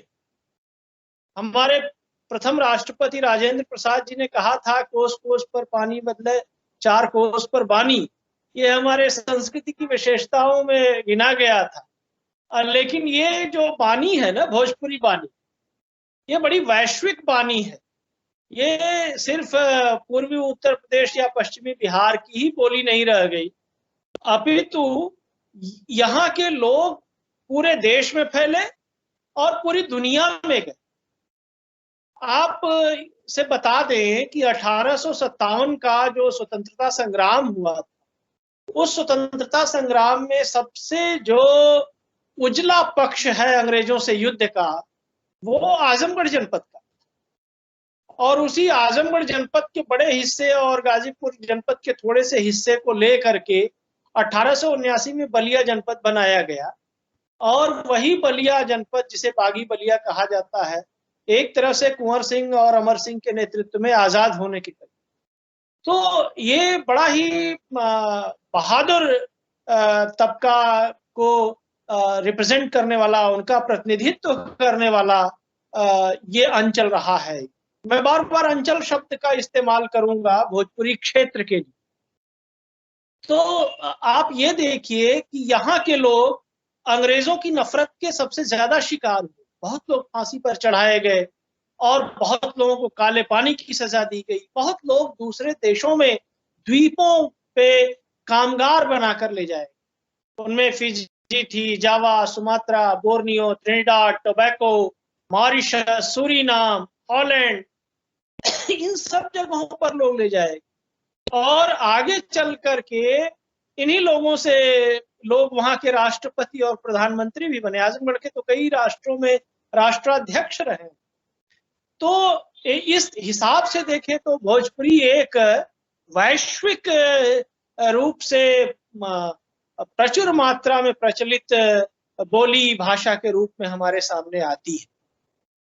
दूसरी चीज ये है कि भोजपुरी का जो आज का विषय है वो है सांस्कृतिक साहित्यिक धरोहर और राष्ट्रीय एकीकरण का। तो देखिए, इसके जहां तक धरोहर का सवाल, इस पर बहुत काम हुआ है। और जो लोक साहित्य के संकलन की कठिनाइयां हैं वो तो बहुत होती हैं, वो हर भाषा में वो कठिनाइयां होती हैं। और जितना काम लोक साहित्य को संरक्षित करने का भोजपुरी में हुआ है, उतना काम किसी और क्षेत्रीय भाषा में राजस्थानी को छोड़कर नहीं हुआ। राजस्थानी में जरूर भोजपुरी जैसा काम हुआ है, उतना शोध कार्य भी वहां पर हुआ है। अब उन लोगों ने, जो विद्वान थे, उन लोगों ने इसका संकलन भी किया और लोक साहित्य का एक वैज्ञानिक और प्रामाणिक विवेचन भी प्रस्तुत किया। अब इसमें जिन लोगों ने काम किया, जो साहित्यिक धरोहर हैं, उन साहित्यिक धरोहरों को जान लेना चाहिए। जो विषय दिया गया है, मैं एकदम टू द पॉइंट विषय पे बात कर रहा हूं तो भोजपुरी का जो साहित्यिक धरोहर संदर्भ है उसमें बड़ा योगदान कृष्णदेव उपाध्याय का माना जाता है। और कृष्णदेव उपाध्याय ने भोजपुरी लोकगीतों का संग्रह किया 2 भागों में, वो है भाग 1 और भाग 2। और इन दोनों में लोकगीतों का विशद संग्रह है, अर्थ देकर के भी बताया गया है। उसमें सोहर, खिलौना, जनेऊ, विवाह, वैवाहिक परिहास, गवना, जात, छठी माता, शीतला माता, झूमर, 12 मासा, कजली, चैता, बिरहा, भजन, सब संग्रहित। इसी तरह से जो भोजपुरी लोकगीत भाग 2 है उसमें भी इन्होंने सोहर, जोग, सहला, बिहबा, बहुरा, पिंडिया, गोधन, नाग पंचमी, जतसार, झूमर, कजली, 12 मासा, होली, डफ, चैता, सोहनी, रोपनी, बिरहा, कहरऊ, गौणगीत, पचरा, निर्गुण, देशभक्ति, पूर्वी परातीय, भजन, ये सब इसमें संग्रहित। एक और संपादित पुस्तक है भोजपुरी लोकगीतों में करुण रस। ये दुर्गा प्रसाद सिंह ने इसका संकलन किया है। और दुर्गा शंकर प्रसाद सिंह का ही एक और काम है भोजपुरी के कवि और काव्य शीर्षक से। इसके अलावा श्री डब्ल्यू.जी. आर्चर, ICS तथा संकटा प्रसाद ने भोजपुरी ग्राम में गीत का संपादन किया है। और इसके अलावा पंडित राम नरेश त्रिपाठी और देवेंद्र सत्यार्थी, इन लोगों ने भी विभिन्न पुस्तकों से भोजपुरी को संवर्धित किया है। इसके अलावा भोजपुरी लोक साहित्य के अध्ययन के लिए डॉक्टर कृष्णदेव उपाध्याय की किताब भोजपुरी लोक साहित्य का अध्ययन वो विशेष महत्वपूर्ण है। कृष्णदेव उपाध्याय ने भोजपुरी और उसका साहित्य नाम से भी एक छोटी सी पुस्तिका लिखी और एक बड़ी महत्वपूर्ण पुस्तक जिसको आधार ग्रंथ बना करके मैं अपनी बात भी रख रहा हूं, लोक साहित्य की भूमिका, वो मौलिक ग्रंथ है, वो भी डॉक्टर कृष्णदेव उपाध्याय का ही। तो आप ये देखिए कि कृष्णदेव उपाध्याय ने बहुत काम किया साहित्य के संरक्षण, संवर्धन और संकलन और संपादन। इसी तरह से भोजपुरी संस्कृति को लेकर के भी उन्होंने बहुत काम किया। भोजपुरी लोक संस्कृति का अध्ययन, इस शीर्षक से भी उनकी एक किताब है। और इसके अलावा भोजपुरी लोक संगीत पर भी उनकी एक किताब। एक हुए डॉक्टर रविशंकर उपाध्याय, उन्होंने भी भोजपुरी लोकगीतों का सांस्कृतिक अध्ययन नाम से एक पुस्तक लिखी जो उनकी PhD का शोध ग्रंथ रहा। और डॉक्टर हरिशंकर उपाध्याय ने, रविशंकर उपाध्याय के अलावा दूसरे डॉक्टर हरिशंकर उपाध्याय, बलिया जिले के लोकगीत के नाम से उन्होंने संग्रह किया कि बलिया में जो लोकगीत हैं वो कौन कौन से। इसी तरह से भोजपुरी लोक कथा का एक ग्रंथ लिखा है सत्यव्रत सिन्हान, और लोक कथाओं का संकलन मिथिलेश्वर ने भी किया है। मिथिलेश्वर का भी NBT से आ चुका है। भोजपुरी भाषा और साहित्य पर डॉक्टर उदय नारायण तिवारी ने काफी काम किया है और जो शोध निबंध है उनका वो उससे जुड़ा हुआ है। इसके अलावा गणेश चौबे, ये चंपारण के रहने वाले थे, उन्होंने भी भोजपुरी लोक साहित्य का बड़ा संकलन किया। और हिंदी साहित्य का वृहत इतिहास भाग 16, हिंदी का लोक साहित्य, ये भी लिखा गया नागरी प्रचारणी सभा काशी से ये प्रकाशित किया और उसका संपादन डॉक्टर कृष्णदेव उपाध्याय ने। भोजपुरी गीत और गीतकार, ये पुस्तिका भी श्री राहगीर जी के संपादकत्व में प्रकाशित हुई और इसमें तरुण लोक कवियों की रचनाएं प्रकाशित हैं और इन पर संक्षिप्त आलोचना डॉक्टर कृष्णदेव उपाध्याय ने लिखी। अब इसमें ये समझिए कि प्रयाग विश्वविद्यालय के डॉक्टर उदय नारायण तिवारी ने भोजपुरी कहावतों, मुहावरों और पहेलियों का संग्रह भी किया। डॉक्टर विश्वनाथ प्रसाद ने भोजपुरी के ध्वनि तत्वों का अध्ययन किया। डॉक्टर सत्यदेव ओझा जो जमशेदपुर के रहने वाले थे, उन्होंने भोजपुरी कहावतों पर काम किया और डॉक्टर श्रीधर मिश्र ने भोजपुरी लोक गीतों का सांस्कृतिक अध्ययन प्रस्तुत किया। तो ये तो कुछ साहित्यिक धरोहरें हैं हमारी, जो भोजपुरी को समझने और जानने के लिए बेहद महत्वपूर्ण है। इसके अलावा भोजपुरी की कुछ शोध संबंधी संस्थाएं जो साहित्यिक सांस्कृतिक संरक्षण और संवर्धन का काम बखूबी कर रही हैं। ये जो शोध संबंधी संस्थाएं हैं, इनमें भोजपुरी संसद वाराणसी का नाम बहुत आदर के साथ लिया जा सकता है, जिसमें भोजपुरी गीत संग्रह, तेगली और काशिका, विश्राम के बिरहे, रहनेदार बेटी, ये सारी चीजें यहाँ पे मिलती हैं।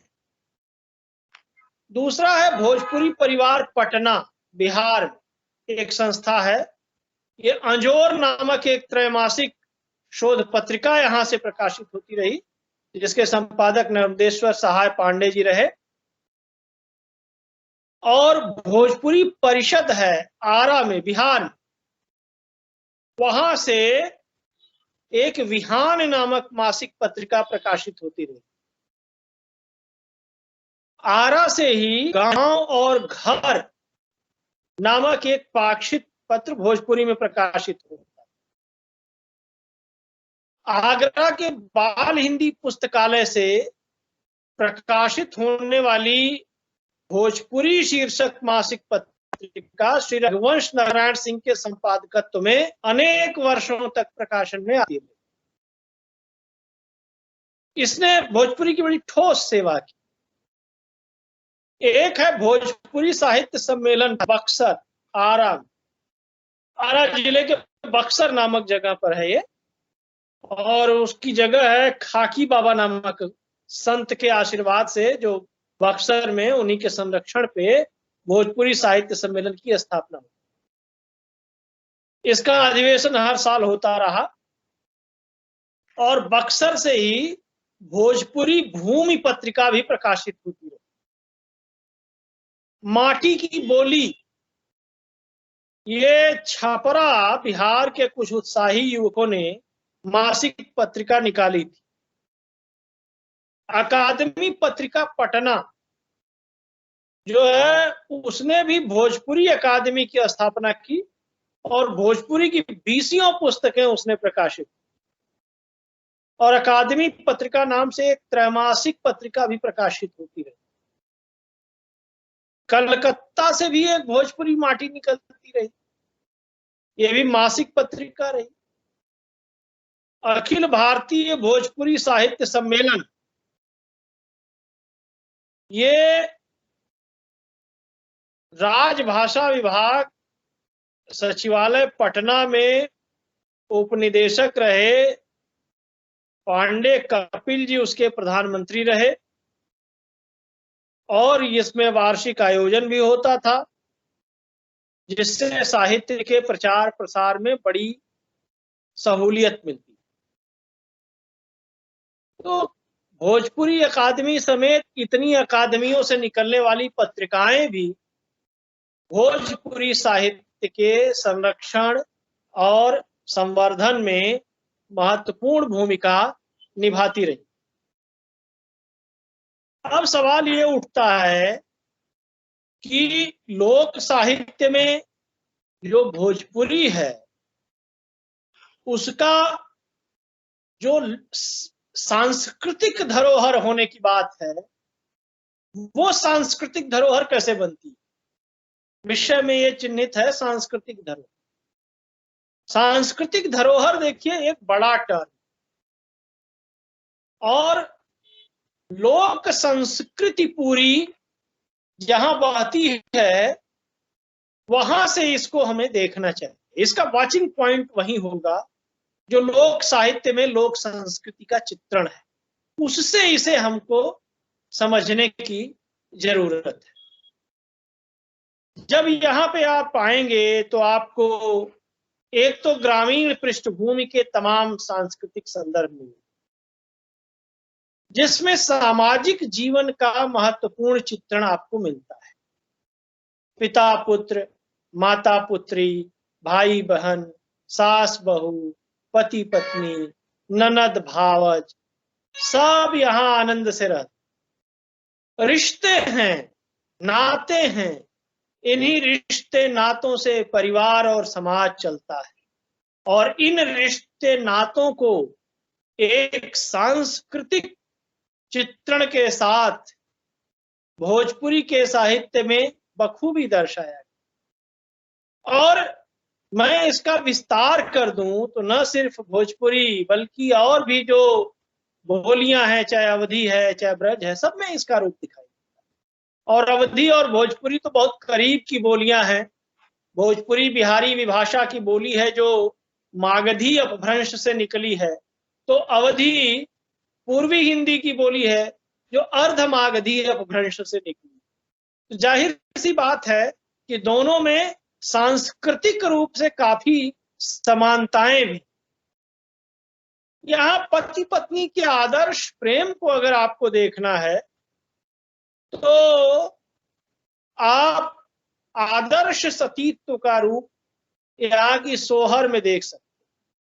सोहर पुत्र जन्म के समय गाया जाने वाला एक लोकगीत है, और उस लोकगीत के माध्यम से एक सोहर का चर्चा मैं कर दे रहा हूं। सोहर की चर्चा के माध्यम से आप जानिए कि हमारे यहाँ प्रतिरोध की ताकत कितनी महत्वपूर्ण है और आदर्श सतीत्व कितना बड़ा था। वो सोहर है एक हिरनी के संदर्भ कि छापक पेड़ छिवलियत पतवन गहबर, अरे रामा तेतर ठाड़ी हरिनियत मन अति अनमन। धरते चरण हरिनवा त हरिनी से पूछई, हरिनी की तोर चरहा झुरान की पानी बिन मुरझियो। तो हरिनी जवाब देती है, नाही मोर चरहा झुरान पानी बिन मुरझियो। हरिना आज राजा जी के छठी थुमा ही मारी डरी है। मतलब कि राजा दशरथ के घर में बच्चे हुए हैं, उनकी छठी मनाई जाएगी और तुम्हें मार दिया जाएगा, इसलिए मैं अनमनी हूं। होता क्या है कि वो मारी जाएगी, मतलब उसका हिरन मारा जाएगा, तो हिरनी जाती है और कौशल्या जी से कहती है कि मचिया बैठी कौशल्या रानी हरिनी अरज करई, रानी मसवत सिझही करही या खलरिया हमें देती हो। मतलब उसकी खाल ही हमको दे दो, मांस ले लो। पेड़वा से टंगती हूँ खलरिया तो हरी हरी देखती हूँ, खाल में पेड़ से टांग देती और उसे बार बार मैं देखती।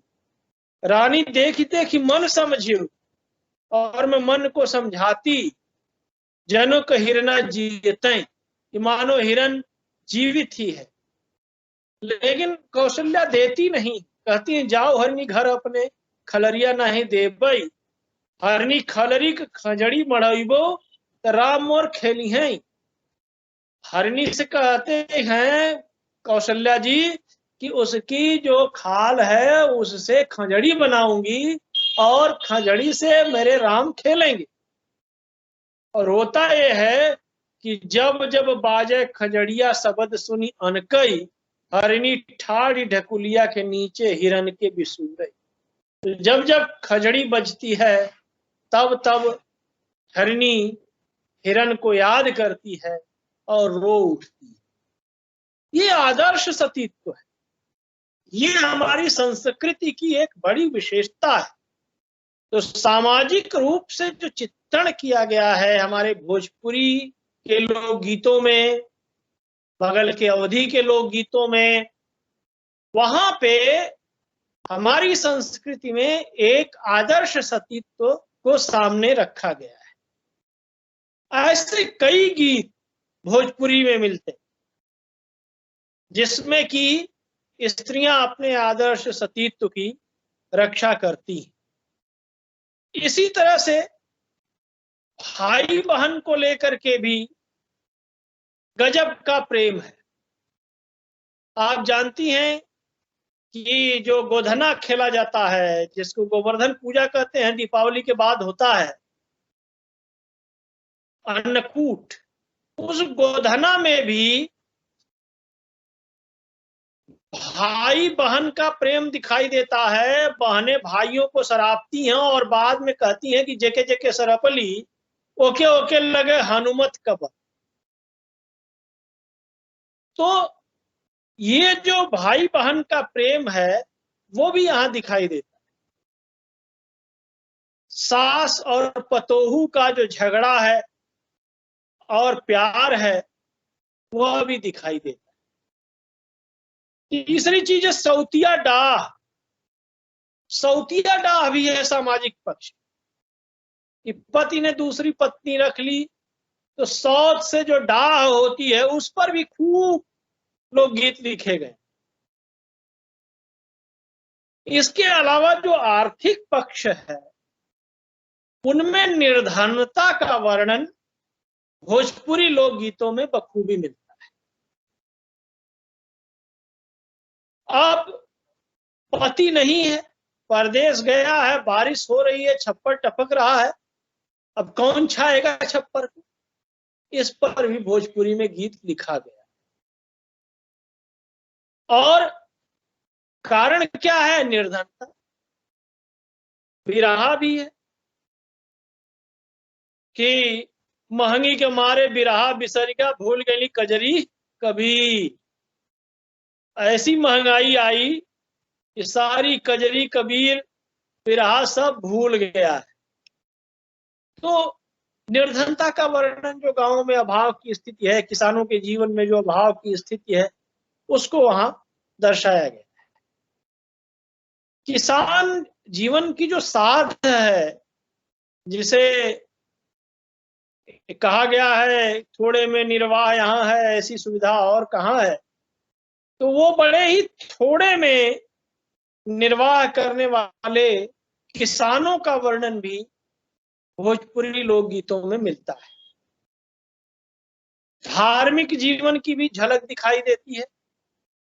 धार्मिक जीवन में विभिन्न देवताओं की पूजा के माध्यम से, खास तौर से जो छठ का व्रत होता है दीपावली के बाद, तो छठ का व्रत जो छठी माता कहते हैं, कार्तिक मास में होता है यह व्रत, सूर्य की उपासना की जाती है। उसमें बहुत कठिन व्रत रखती हैं स्त्री। और हालत ये है कि अब तो छठी का जो व्रत है वो पूरे देश में फैल गया है। जो राष्ट्रीय एकीकरण का संदर्भ है उसको समझना हो तो देखिए कि वो बिहार में वेस्टर्न हॉलीडे है, पूर्वी उत्तर प्रदेश में मनाया जाता है, उत्तर प्रदेश में भी अवकाश हो चुका है, निर्बंधित भी रहा है। अवधि इलाका गोमती के किनारे लखनऊ में भी छठी व्रत मनाया जाता है, बंबई में भी जुहू के किनारे मनाया जाता है, और सूरीनाम मॉरिशस में भी मनाया जाता है। तो ये जो छठ का व्रत है, इसके माध्यम से भी भोजपुरी अंचल के जो सांस्कृतिक उपादेय संदर्भ हैं वो राष्ट्रीय एकीकरण में भी सहायक बनते।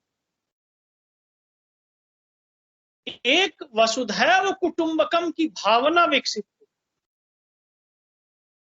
आप जानती हैं कि गांव में परोपकार के लिए कुआं खोदवाने, तालाब बनवाने, बाग लगवाने, इसकी परंपरा रही, बहुत समय से रही। अब कुआं खोदने से पानी सबको मिलता है, तालाब खोदने से पानी सबको मिलता है, पेड़ लगाने से बटोही मनचाहा फल तोड़कर खा सकता है। तो जीवन का जो सार्थक होने का, सुफल होने संदर्भ है, वह यही है कि वसुधैव कुटुंबकम की भावना विकसित। हमारी जो ग्राम संस्कृति है भोजपुरी की, वो इन्हीं आदर्शों के सहारे हजारों सालों से चली आ रही, और उसमें सर्वजन सुखाय की भावना है। सर्वे भवन्तु सुखिनः सर्वे सन्तु निरामया, इसकी एक उदात्त भावना को जागृत करती, और अपने अपने अंचल की महत्ता से भी इनकार नहीं करती। और अपने अंचल की महत्ता का इसी से पता चलता है कि हमारे राष्ट्रीय जीवन में जो लोक साहित्य है, जो भोजपुरी का साहित्य है, उसका भी महत्व निकल करके आता है। अगर आप ऐतिहासिक महत्व खोजना चाहें तो ऐतिहासिक महत्व भी मिलेगा। अब जैसे अब एक बार का किस्सा है कि बलिया जिले के बैरिया नामक गांव के एक निवासी जमींदार थे बहोरन पांडे। वे डुमराव के राजा के मैनेजर, और एक बार बहोरन पांडे पालकी में बैठकर हल्दी गांव से होते हुए जा रहे थे, और जाते हुए लड़के एक गाना गा रहे थे। लड़के खेल खेल में बोले कि राजा भैले रजुरी बहोरन भैले धुनिया, मारे ने दलगंजन देव दल कहले दुनिया। ये भोजपुरी में है। मतलब कि डुमराव के राजा रजुली यानी बहुत छोटे हैं, और बैरिया का जो जमींदार है बहोरन पांडे, वो और छोटा है। और हल्दी के राजा दलगंजन देव के प्रताप के कारण सारी पृथ्वी कांपती है। अब ये बच्चों का गीत सुनकर के बहोरन पांडे को तो इतना गुस्सा आया कि पूछिए मत, और जाके उन्होंने डुमराव के राजा से ये किस्सा कह सुनाया, और इतना क्रोधित हुए डुमराव के राजा कि उन्होंने हल्दी के राजा के ऊपर आक्रमण कर दिया और उनको परास्त किया, ताकि हम छोटे नहीं रहें, बड़े हो जाएं। इसी तरह से अवधि में भी है। काले काकर के बिसनवा चांदे गढ़ले बा निसनवा, सुल्तानपुर के चांदा इलाके का मामला है। 1857 की चर्चा हमने शुरुआत में की, उसका भी पूरा संदर्भ आता है कि लिखी लिखी पतिया के भेजन कुंवर सिंह, ए सुनो अमर सिंह भाई हो राम, चमड़ा के टोड़वा दांत से हो काटे की छतरी के धर्म नसाए हो राम। बाबू कुंवर सिंह भाई अमर सिंह दोनों अपने हैं भाई हो राम। पतिया के कारण से बाबू कुंवर सिंह फिरंगी से रेड़ बढ़ाए हो राम। दानापुर से जब सजलक हो कंपू, कोइलवर में रहे छाए हो राम। लाख गोला तुहू के गन के हो मरी है, छोड़ बरहरवा के राज हो राम। अब ये लोकगीत भी जो भोजपुरी में आता है, उसमें भी दिखाया गया है कि कुंवर सिंह और अमर सिंह ये वीर लड़ाके, वीर बांकुड़े किस तरह से 1857 की लड़ाई में लड़े। अवधि में भी तमाम गीत हैं, लेकिन चूंकि मेरा विषय भोजपुरी है, इसलिए मैं सिर्फ भोजपुर का ही संदर्भ आप लोगों को दे रहा हूं। इसके बुंदेली में भी कई गीत। अच्छा, भौगोलिक आर्थिक महत्व भी है, बहुत ज्यादा है। अब आप देखिए कि वो गाना तो आप लोगों ने सुना ही होगा, लागल झुलनिया के धक्का बलम कलकत्ता निकस गए। वैसे ही एक गीत है कि सोने के थाली में जेवना परोसनो, जेवना न जेवा अलबेला बलम कलकत्ता निकल। कलकत्ते का संदर्भ क्यों? क्योंकि कलकत्ता उस समय राजधानी जैसी स्थिति में था, केंद्र था, सत्ता का केंद्र था कलकत्ता। और लोगों को रोजगार के लिए अगर कहीं कुछ संभावना दिखती थी तो वो लोग कलकत्ता जाते। तो ये पूरा संदर्भ है। आप वो बहुत लोकप्रिय गीत सुनती होंगी, रेलिया बैरन पिया को लिए जाए हो। मैं बार बार सुनती होंगी शब्द का उच्चारण कर रहा हूं तो मेरे दिमाग में पूनम वर्मा जी हैं, इसलिए इसको जेंडर बायस न माना जाए, इसको लैंगिक विभाजन के स्तर पर न देखिएगा, इसमें सब समाहित माने जाएं। लेकिन मैं जिसको संबोधित करके कह रहा हूं, क्योंकि वो पूनम वर्मा जी हैं, इसलिए मेरा जो निकल रहा है, आप सुनती होंगी शब्द निकल रहा है, तो इससे मुझे जेंडर बायस न माना जाए प्लीज। मैं आगे बढ़ता हूं। इसके अलावा जो विदेशिया है, खासतौर से भिखारी ठाकुर का जो लोक नाट्य है, उसके माध्यम से भी हमें तमाम आर्थिक और भौगोलिक और सामाजिक संदर्भों का ज्ञान होता है। इसी तरह से धार्मिक महत्व को भी भोजपुरी अंचल के लोकगीत हमको बताते हैं। जो बहुरा है, पिणिया है, भैया दूज मनाई जाती है, जीवतिया जिसको जीवित पत्रिका का व्रत कहते हैं, इन व्रत कथाओं में जो संदर्भ आते हैं उनमें बड़े गूढ़ रहस्य छिपे और धर्म और नीति की शिक्षा देते हैं। इसी तरह से पूजा में गंगा और तुलसी के महत्व को बताया जाता है और वो लोकगीतों से मामला आता है। यहां तक कि जब चेचक की महामारी फैली हुई थी तो उस समय भी शीतला माता का संदर्भ है और शीतला माता को लेकर के तो पूरा गीत ही गाया गया। निमिया की डरिया मैया डाले नी झलुआ हो की झूली झूली ना, मैया मोरी डाले नी झलुआ हो की झूली झूली ना। अब ये शीतला माता का गीत है। जब उस समय चेचक निकलती थी, कोई इलाज नहीं था, तो लोग पूजा करते थे, शीतला माता की पूजा करते थे और शीतला माता की पूजा के ये गीत घर घर गाए जाते। इसी तरह से यहाँ के जो संदर्भ हैं उनमें नैतिक महत्व के भी गीत बहुत, और नैतिक महत्व को अगर आपको देखना है तो मैंने जिस आदर्श सतीत्व की बात की थी उसके माध्यम से आप उसको समझ सकते हैं।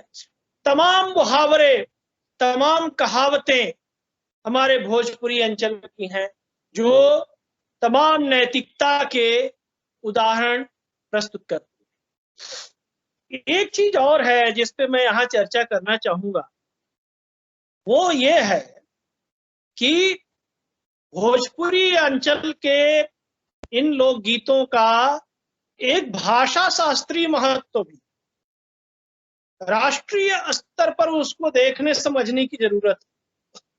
मसलन कि जब आप कुत्ता बोलते हैं तो कुत्ता शब्द संस्कृत का हुबहू रूपांतरण नहीं है। जो आप तद्भव तत्सम के रूप में जानते हैं वो मामला यहां आता है। भोजपुरी में कुक्कुर बोलते हैं और कुक्कुर संस्कृत शब्द है, कुक्कुर धावति, और कुक्कुर बोलते हैं भोजपुरी में जो संस्कृत के ज्यादा निकट है। इसी तरह से शहरों में जिसको बिल्ली बोलते हैं, भोजपुरी अंचल में उसको बिलार बोलते हैं, बिलार। ये संस्कृत के बहुत निकट है। संस्कृत में बिल्ली को बिडाल बोलते हैं, बिडाल धावति। अब उसी बिडाल को भोजपुरी में बिलार बोल देते हैं। तो आप देखिए कि भाषा के स्तर पर भी बहुत सारे संदर्भ हमको भोजपुरी में मिलते हैं। ऐसे ऐसे शब्द हैं जैसे बहिला गाय, जिसके बच्चा न हो, बंध्या बांझ, ये शब्द आपको भोजपुरी में ही मिलेगा। इसी तरह से आप तमाम मुहावरों में इनको देख सकते हैं। व्यवसाय करने वाली जो जातियां हैं, उन जातियों के नाम से अनेक पारिभाषिक पदावलियां विकसित हुई, उनको भी आप समझ सकते हैं, देख सकते हैं। तो ऐसे कुछ शब्द हैं जैसे बिराना, जिसको आप चिढ़ाना कहते हैं, डाहना कहते हैं, वहां बिराना है कि वो, अरे वो तो मुंह बिरावत हुआ, मुंह बिरावत हुआ यानी मुंह चिढ़ा रहे हैं, चिढ़ाना। अब बिराना का कोई वैकल्पिक शब्द उस तरह का नहीं है, यह शब्द वैसा ही महत्वपूर्ण है। तो ये तमाम ऐसे शब्द भी हैं जो हमें भोजपुरी को राष्ट्रीय स्तर पर भाषा के संदर्भों में विवेचित करने की मांग करते हैं। भोजपुरी का एक और महत्वपूर्ण काम है और वो है लोक संगीत का। लोक संगीत की रक्षा में भी जो लोक साहित्य है उसने बड़ा रोल अदा किया है, बड़ी भूमिका अदा की है उसने। और आप ये देखिए कि जिस लोक संगीत को लेके बिहारी ठाकुर ने विदेशिया की रचना की, वो कितना पॉपुलर हुआ, फिल्मों तक में लिया गया। जैसे आप गीत सुनती हैं विदेशिया फिल्म का, जा रे सुगना जा रे, कही दे सजन से, लागी नाही छूटे रामा, चाहे जिया जाए। ये कहां से लिया? ये संगीतकार ने विदेशिया से लिया। और जो गीत विदेशिया है वो ताल दीपचंदी में गाया जाता है, तो राग दीपक में। और उसको जो समझेगा, वो सांस्कृतिक धरोहर को जो समझेगा, वो उसकी रेंज को समझेगा कि कहां तक जा रही। ताल दीप चंदी में जब विदेशिया गाते हैं तो गाते हैं, रहिया तकत मोरी भारी भैली अखियां, अमवा मुजरी गईले, महुआ टपकी गईले, कत दिन बटिया जो है बेरे विदेशिया। मचिया बैठल धनी मन मन समझे से, हुइया लोटे लालामी केसरे विदेशिया। और इसको जितना स्लो कर सकते हैं उतना ही उसका जो करुण का भाव है वो उसमें विकसित होता है, और इसको धीमा करते हैं। गवना कराई सैया घर बैठौले से, अपने चले ले परदेस रे विदेशिया। अब इसमें जो एक नायिका है उसका दर्द है और वो गाती है कि तोहरा कारण सैया भभूति रमई बोरे, तरबो जोगिनिया के भेसरे विदेशिया।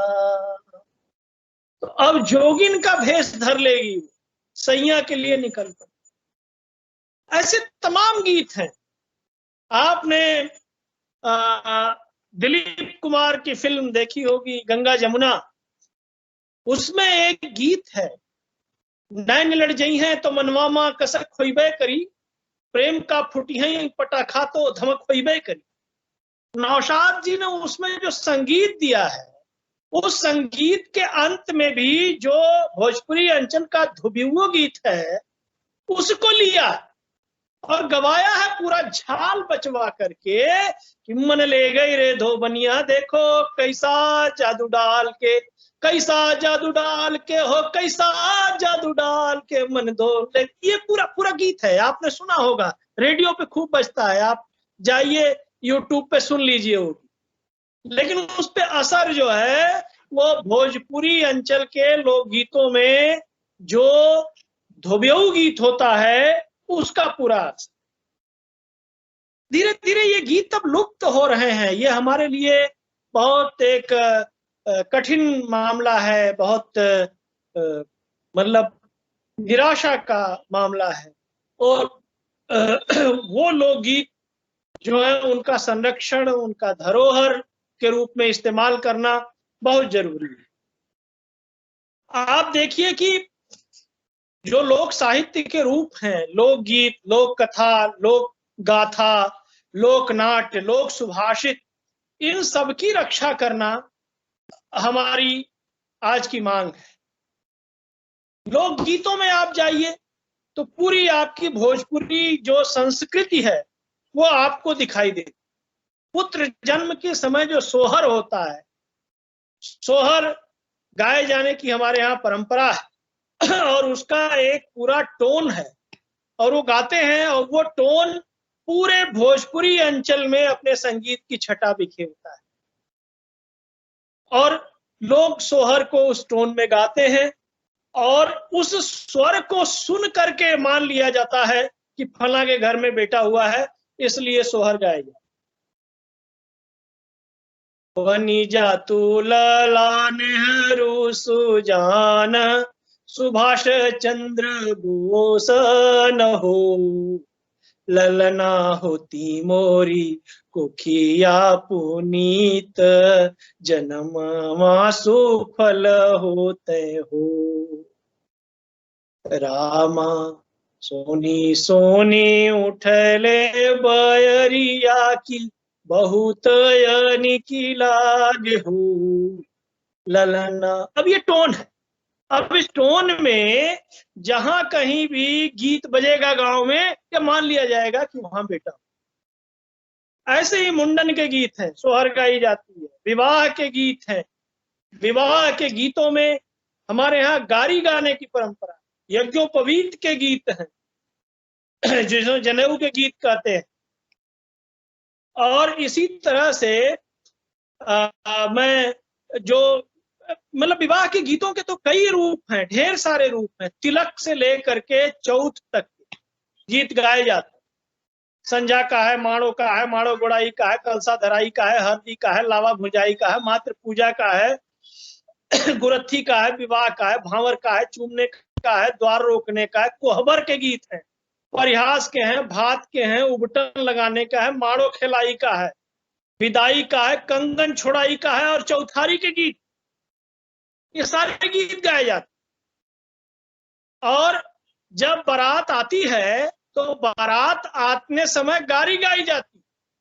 तुलसीदास ने भी इसकी चर्चा की है श्री रामचरितमानस में कि जब राम का विवाह हो रहा था तो उस समय कैसे कैसे कौन कौन से गीत गाए जाते कि अब खेती हुई है पसार, फरसा बाजई दे। ये टोन होती है और उसमें नाम लिख लेते हैं, एक नाम डाल देंगे। अगर समधी का नाम ज्ञान प्रकाश चौबे है तो नाम उसमें डाल देंगे कि अरे मोरे ज्ञान प्रकाश जी शिक्षा के मंत्री, अब शिक्षा के वही है पसार, फरसा बाजई दे। तो ये टोन है, ये गारी का टोन। इस तरह से हमारी संस्कृति में भोजपुरी अंचल के ये गीत एकदम से रचे बसे। अब आप देखिए कि जो संस्कार गीत हैं उनमें मृत्यु के गीत, राजस्थान में रुदालियों के बारे में तो आपने सुना होगा लेकिन ये जो मृत्यु गीत है सिर्फ यहाँ नहीं, यूरोप तक में एलजी गाई जाती। इसके अलावा जो ऋतु संबंधी गीत हैं उनका भी बड़ा महत्व है। आप देखिए कि फिल्म आई बागमा और उसमें गाई गई फाग, होली का गीत, कजरी और होली ये बहुत प्रसिद्ध है। और उसमें भी भोजपुरी के अंचल में कहा जाता है कि लीलाराम नगर की भारी कजरी मिर्जापुर सरनाम। कजरी बहुत प्रसिद्ध है और ये सावन भादों में गाई जाती है। इसके दो रूप मिलते हैं। हम लोगों ने तो रात रात भर कजरी सुनी है, मुकाबले की कजरी सुनी, तो उसको खोज खोज करके गाते थे। एक बार कजरी पे हमने एक बात रखी थी, उसे पूना फिल्म इंस्टीट्यूट के नागपाल जी ले गए थे, पूरा वयस उसको। कजरी पे आप मतलब दोनों तरीके हैं। एक तो खोज के गाने की जो गांव में गाई जाती है, और एक जो परंपरागत रूप है जो मिर्जापुर और बनारस की कजरी है कि गिरिजा देवी ने उसका काफी उन्नयन किया था और उस ना के टेक पे गाई जाती। अरे हमका झुलनी मंगा दा मोती झील से, जाके साइकिल से ना, ये ना के टेक पे कजरी गाए जाने की परंपरा। फगुआ भी गाया जाता, फगुआ गाए जाने का, कबीर गाए जाने की अपनी एक परंपरा है। होली आने वाली है, 28 मार्च को होली जलेगी और 29 मार्च को होली खेली जाएगी। जब रंग खेला जाएगा तो आपको बरबस याद आ जाता है, अरे होरी खेले रघुबीरा अवध में, होरी खेले रघुबीरा। अब ये अवध का है मामला, क्योंकि रघुबीर है, अगर यही राधे होते तो ब्रज का हो जाता। ऐसे ही भोजपुरी अंचल में खूब होली के गीत गाए जाते हैं। और भैया सुन ले मोर कबीर, ये टेक लगा करके कबीर गाने की परंपरा है। तो ये ऐसी चीजें हैं जो हमारी संस्कृति में, हमारी ग्रामीण संस्कृति में, हमारे भोजपुरी अंचल में इतनी रची बसी हैं, इतनी पगी हैं कि वो प्राणों में बसी हुई। वो हमारी धरोहर है जिसका विस्तार हमारी फिल्मों से लेकर के, दूसरी भाषाओं से लेकर के, दूसरे प्रांतों से लेकर के अन्य जगहों तक पे हो रहा है। चैता भी गाया जाता है, 12 मासा गाया जाता है, 12 महीने की चर्चा होती है। जायसी का 12 मासा आपने सुना होगा, पद्मावत में लिखा था उन्होंने। आपने बीसल देव रास जो नरपत नाल्ह की रचना है उसमें 12 मासा की चर्चा सुनी होगी, लेकिन हमारे यहाँ भी 12 मासा गाया जाता है। व्रत के गीतों की चर्चा हमने करी दी, नाग पंचमी, बहुरा, पिड़िया, गोधन, छठी माता, सबके गीत, यहां तक कि जातियों के बटे हुए गीत हैं। बिरहा गाया जाता है, हुड़ुक जोड़ी में गुणऊ गाया जाता है, धोबिऊ गीत की चर्चा मैंने करी ही। पहले जब चक्की नहीं थी तो जाता चलता था, जाता पीसा जाता था और जतसार के गीत गाए जाते थे, जात के गीत गाए जाते, कुटाई पिसाई के गीत गाए जाते।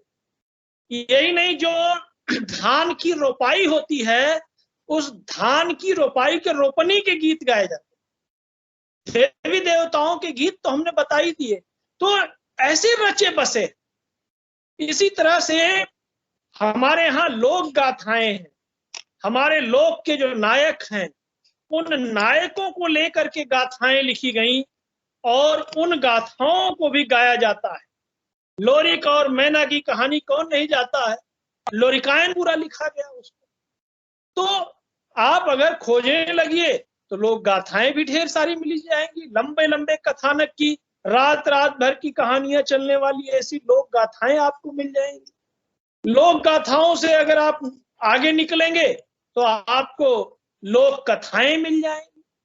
ढेर सारी लोक कथाएं हैं, सब जानते हैं। कौआ हंकनी की कहानी तो सबको पता है।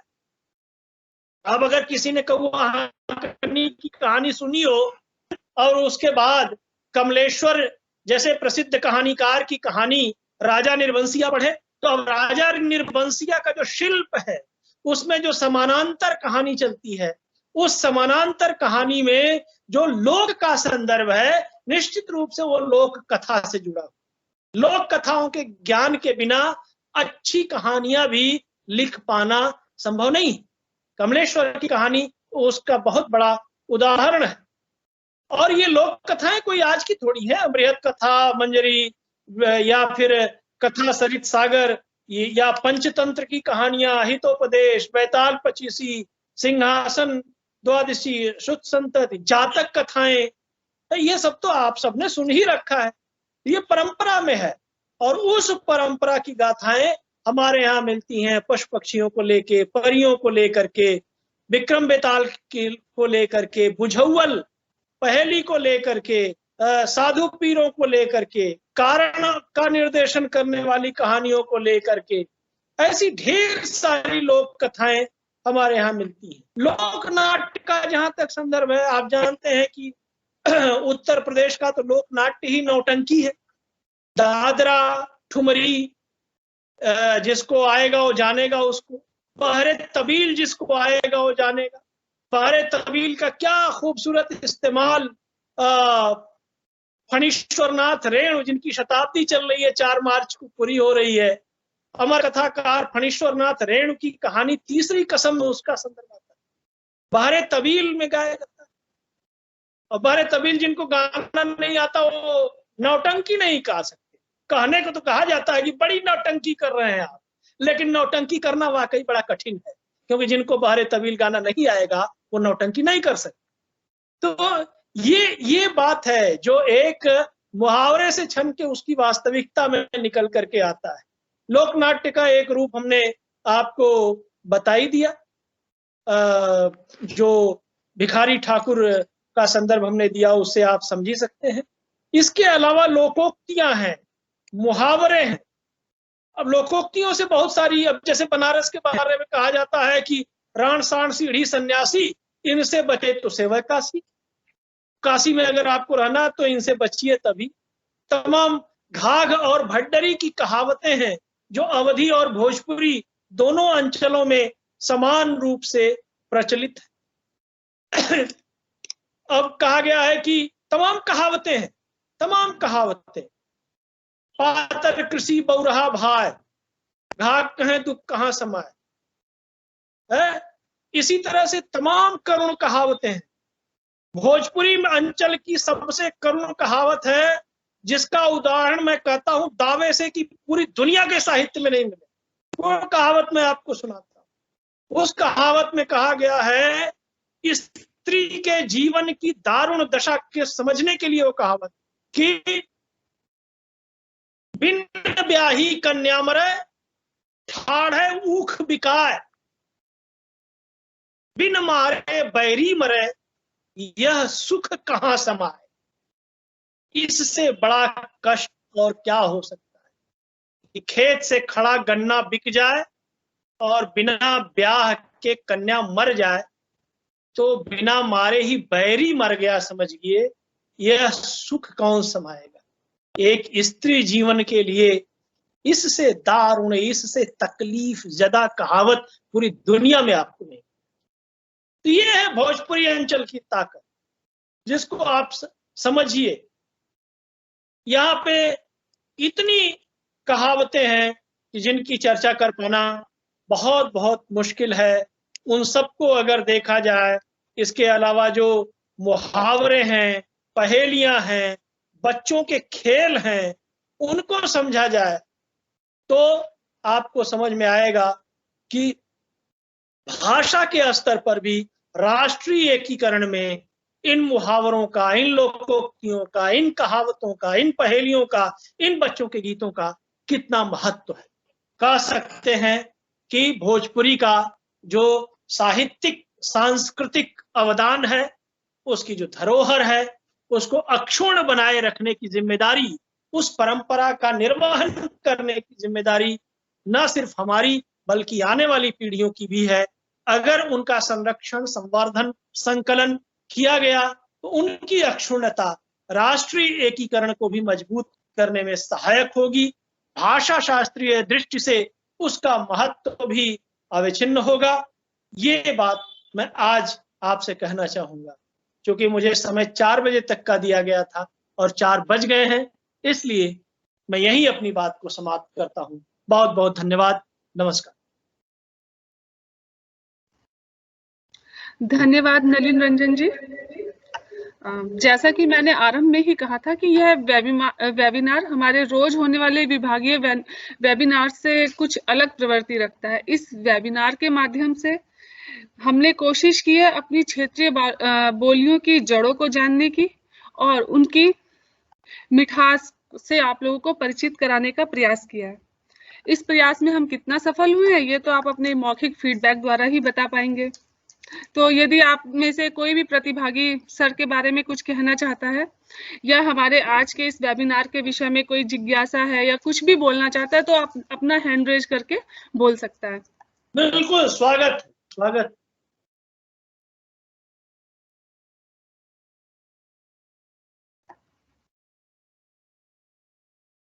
हाँ, मनीष जी का हमें हाथ दिखाई दे रहा है, हैंड रेज किया हुआ है मनीष जी ने। मनीष जी प्लीज आप स्वयं को अनम्यूट करें और वीडियो ऑन करके आप बोल सकते हैं।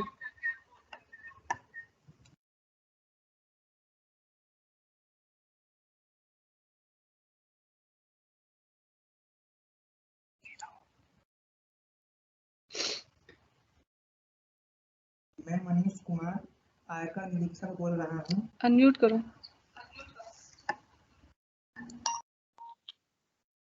मैं मनीष कुमार आयकर निरीक्षक बोल रहा हूँ। हमारे अतिथि वक्ता डॉक्टर नलिन रंजन सिंह सर द्वारा भोजपुरी भाषा, साहित्यिक एवं सांस्कृतिक धरोहर एवं राष्ट्रीय एकीकरण के महत्व के बारे में काफी बेहतरीन तरीके से बताया गया है। सर द्वारा कुछ भोजपुरी गीतों एवं मुहावरों के बारे में भी जानकारी दी गई।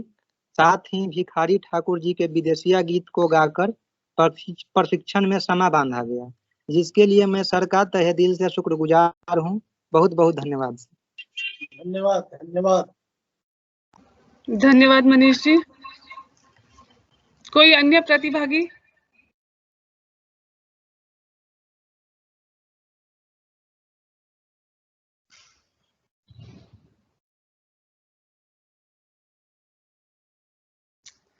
तो अंत में मैं श्री राजेश तिवारी जी, उप निदेशक प्रत्यक्ष कर क्षेत्रीय प्रशिक्षण संस्थान से आग्रह करूंगी कि वो इस व्याख्यान के संबंध में कुछ 2 शब्द कहें और नलिन रंजन जी को औपचारिक धन्यवाद ज्ञापित करें। राजेश तिवारी जी। धन्यवाद पूनम जी। आज इस एक दिवसीय वेबिनार का समापन श्री नलिन रंजन जी के द्वारा दिए गए व्याख्यान के साथ हो रहा है। आज से करीब महीने 1.5 महीने पहले जब इस कोर्स की अवधारणा की थी पूनम वर्मा जी ने, तो चर्चा के दौरान हम लोगों ने पाया कि एक हमारे जो उत्तर प्रदेश प्रांत में या लगे प्रांतों में जैसे बिहार में जो विभिन्न भाषाएं बोली जाती हैं, उन किन किन भाषाओं में इस कोर्स को करना सबसे समीचीन रहेगा, ताकि हम उन भाषाओं के अंदर जो खूबसूरती है, उनका जो साहित्य है, उनके उसमें जो लोकोक्तियां हैं, इसके बारे में अपने पार्टिसिपेंट्स को बता पाएं। और मैं रंजन साहब का कोर्स ये सुन रहा था। सर ने भोपाल से इस कोर्स को हमें एड्रेस किया है, तो आप ये समझ सकते हैं कि सर को इस विषय में कितनी महारत है। और हम लोगों ने इनसे विशेष निवेदन किया था कि उस दिन से सर ने कहा था कि मैं शायद लखनऊ में ना रहूं जब 26 फरवरी को आपका कोर्स हो, तो हमने कहा सर आप कहीं पर भी होंगे अपने इस कोर्स को आप करिएगा, हमारे पार्टिसिपेंट्स और हम सभी लाभान्वित होंगे। जैसा कि आप जानते हैं कि आज के हमारे वक्ता लखनऊ के GNDC इंटर कॉलेज में PG कॉलेज में एसोसिएट प्रोफेसर हैं। आपकी एक पुस्तक जो बहुत लोगों ने पढ़ी है, बीच बहस में, काफ़ी प्रख्यात पुस्तक है। और सर ने जिस तरीके से भोजपुरी भाषा उत्तर प्रदेश और बिहार में काफ़ी बृहद स्थान में बोली जाती है, और इस भाषा की खूबसूरती जो लोग इसको सुनते हैं या बोलते हैं, हम लोग का चूँकि उनसे सामना होता रहता है, तो हम लोग जानते हैं कितनी खूबसूरत भाषा है ये। और अब तो फिल्में भी हिंदी के बाद अगर सबसे ज़्यादा कोई किसी भाषा की पिक्चरें उत्तर प्रदेश में देखी जाती हैं तो शायद वो भोजपुरी भाषा ही है। नलिन जी को हम अब हृदय से समस्त DTRTI की तरफ से शुक्रिया देते हैं कि सर आए और सर ने इस कोर्स को एड्रेस किया। धन्यवाद सर, और हमें उम्मीद है कि आपको हम फिर भी जब बुलाएंगे आप इसी तरह आते रहेंगे और हम सभी को मार्गदर्शन करते रहेंगे। Thank you very much sir. बिल्कुल, बहुत बहुत धन्यवाद, फिर मिलेंगे। धन्यवाद सर। अब वेबिनार के अंत में मेरा सभी प्रतिभागियों से ये अनुरोध है कि वे दक्ष पोर्टल पर पाठ्यक्रम एवं वक्ताओं से संबंधित फीडबैक और अपनी आगामी ट्रेनिंग नीड्स को अवश्य ही दर्ज करवा दें। और दक्ष पोर्टल पर आपके फीडबैक देने के पश्चात ही हम आपके प्रमाण पत्रों को जनरेट कर पाएंगे, जिससे कि आप उनको डाउनलोड करके प्रिंट ले सकते हैं। अंत में मैं पुनः संस्थान की तरफ से और अपनी तरफ से समस्त प्रतिभागियों एवं अपने सहयोगियों श्री मनोज विश्वकर्मा जी और श्री मनीष कुमार आयकर निरीक्षक, श्रीमती साइमा खान कर सहायक और तकनीकी सहयोग के लिए श्री ज्ञान प्रकाश एवं अमित जी का आभार व्यक्त करती हूँ, जिनकी सहायता से यह पाठ्यक्रम सफलतापूर्वक आयोजित किया जा सका। एक बार पुनः सभी प्रतिभागियों का धन्यवाद।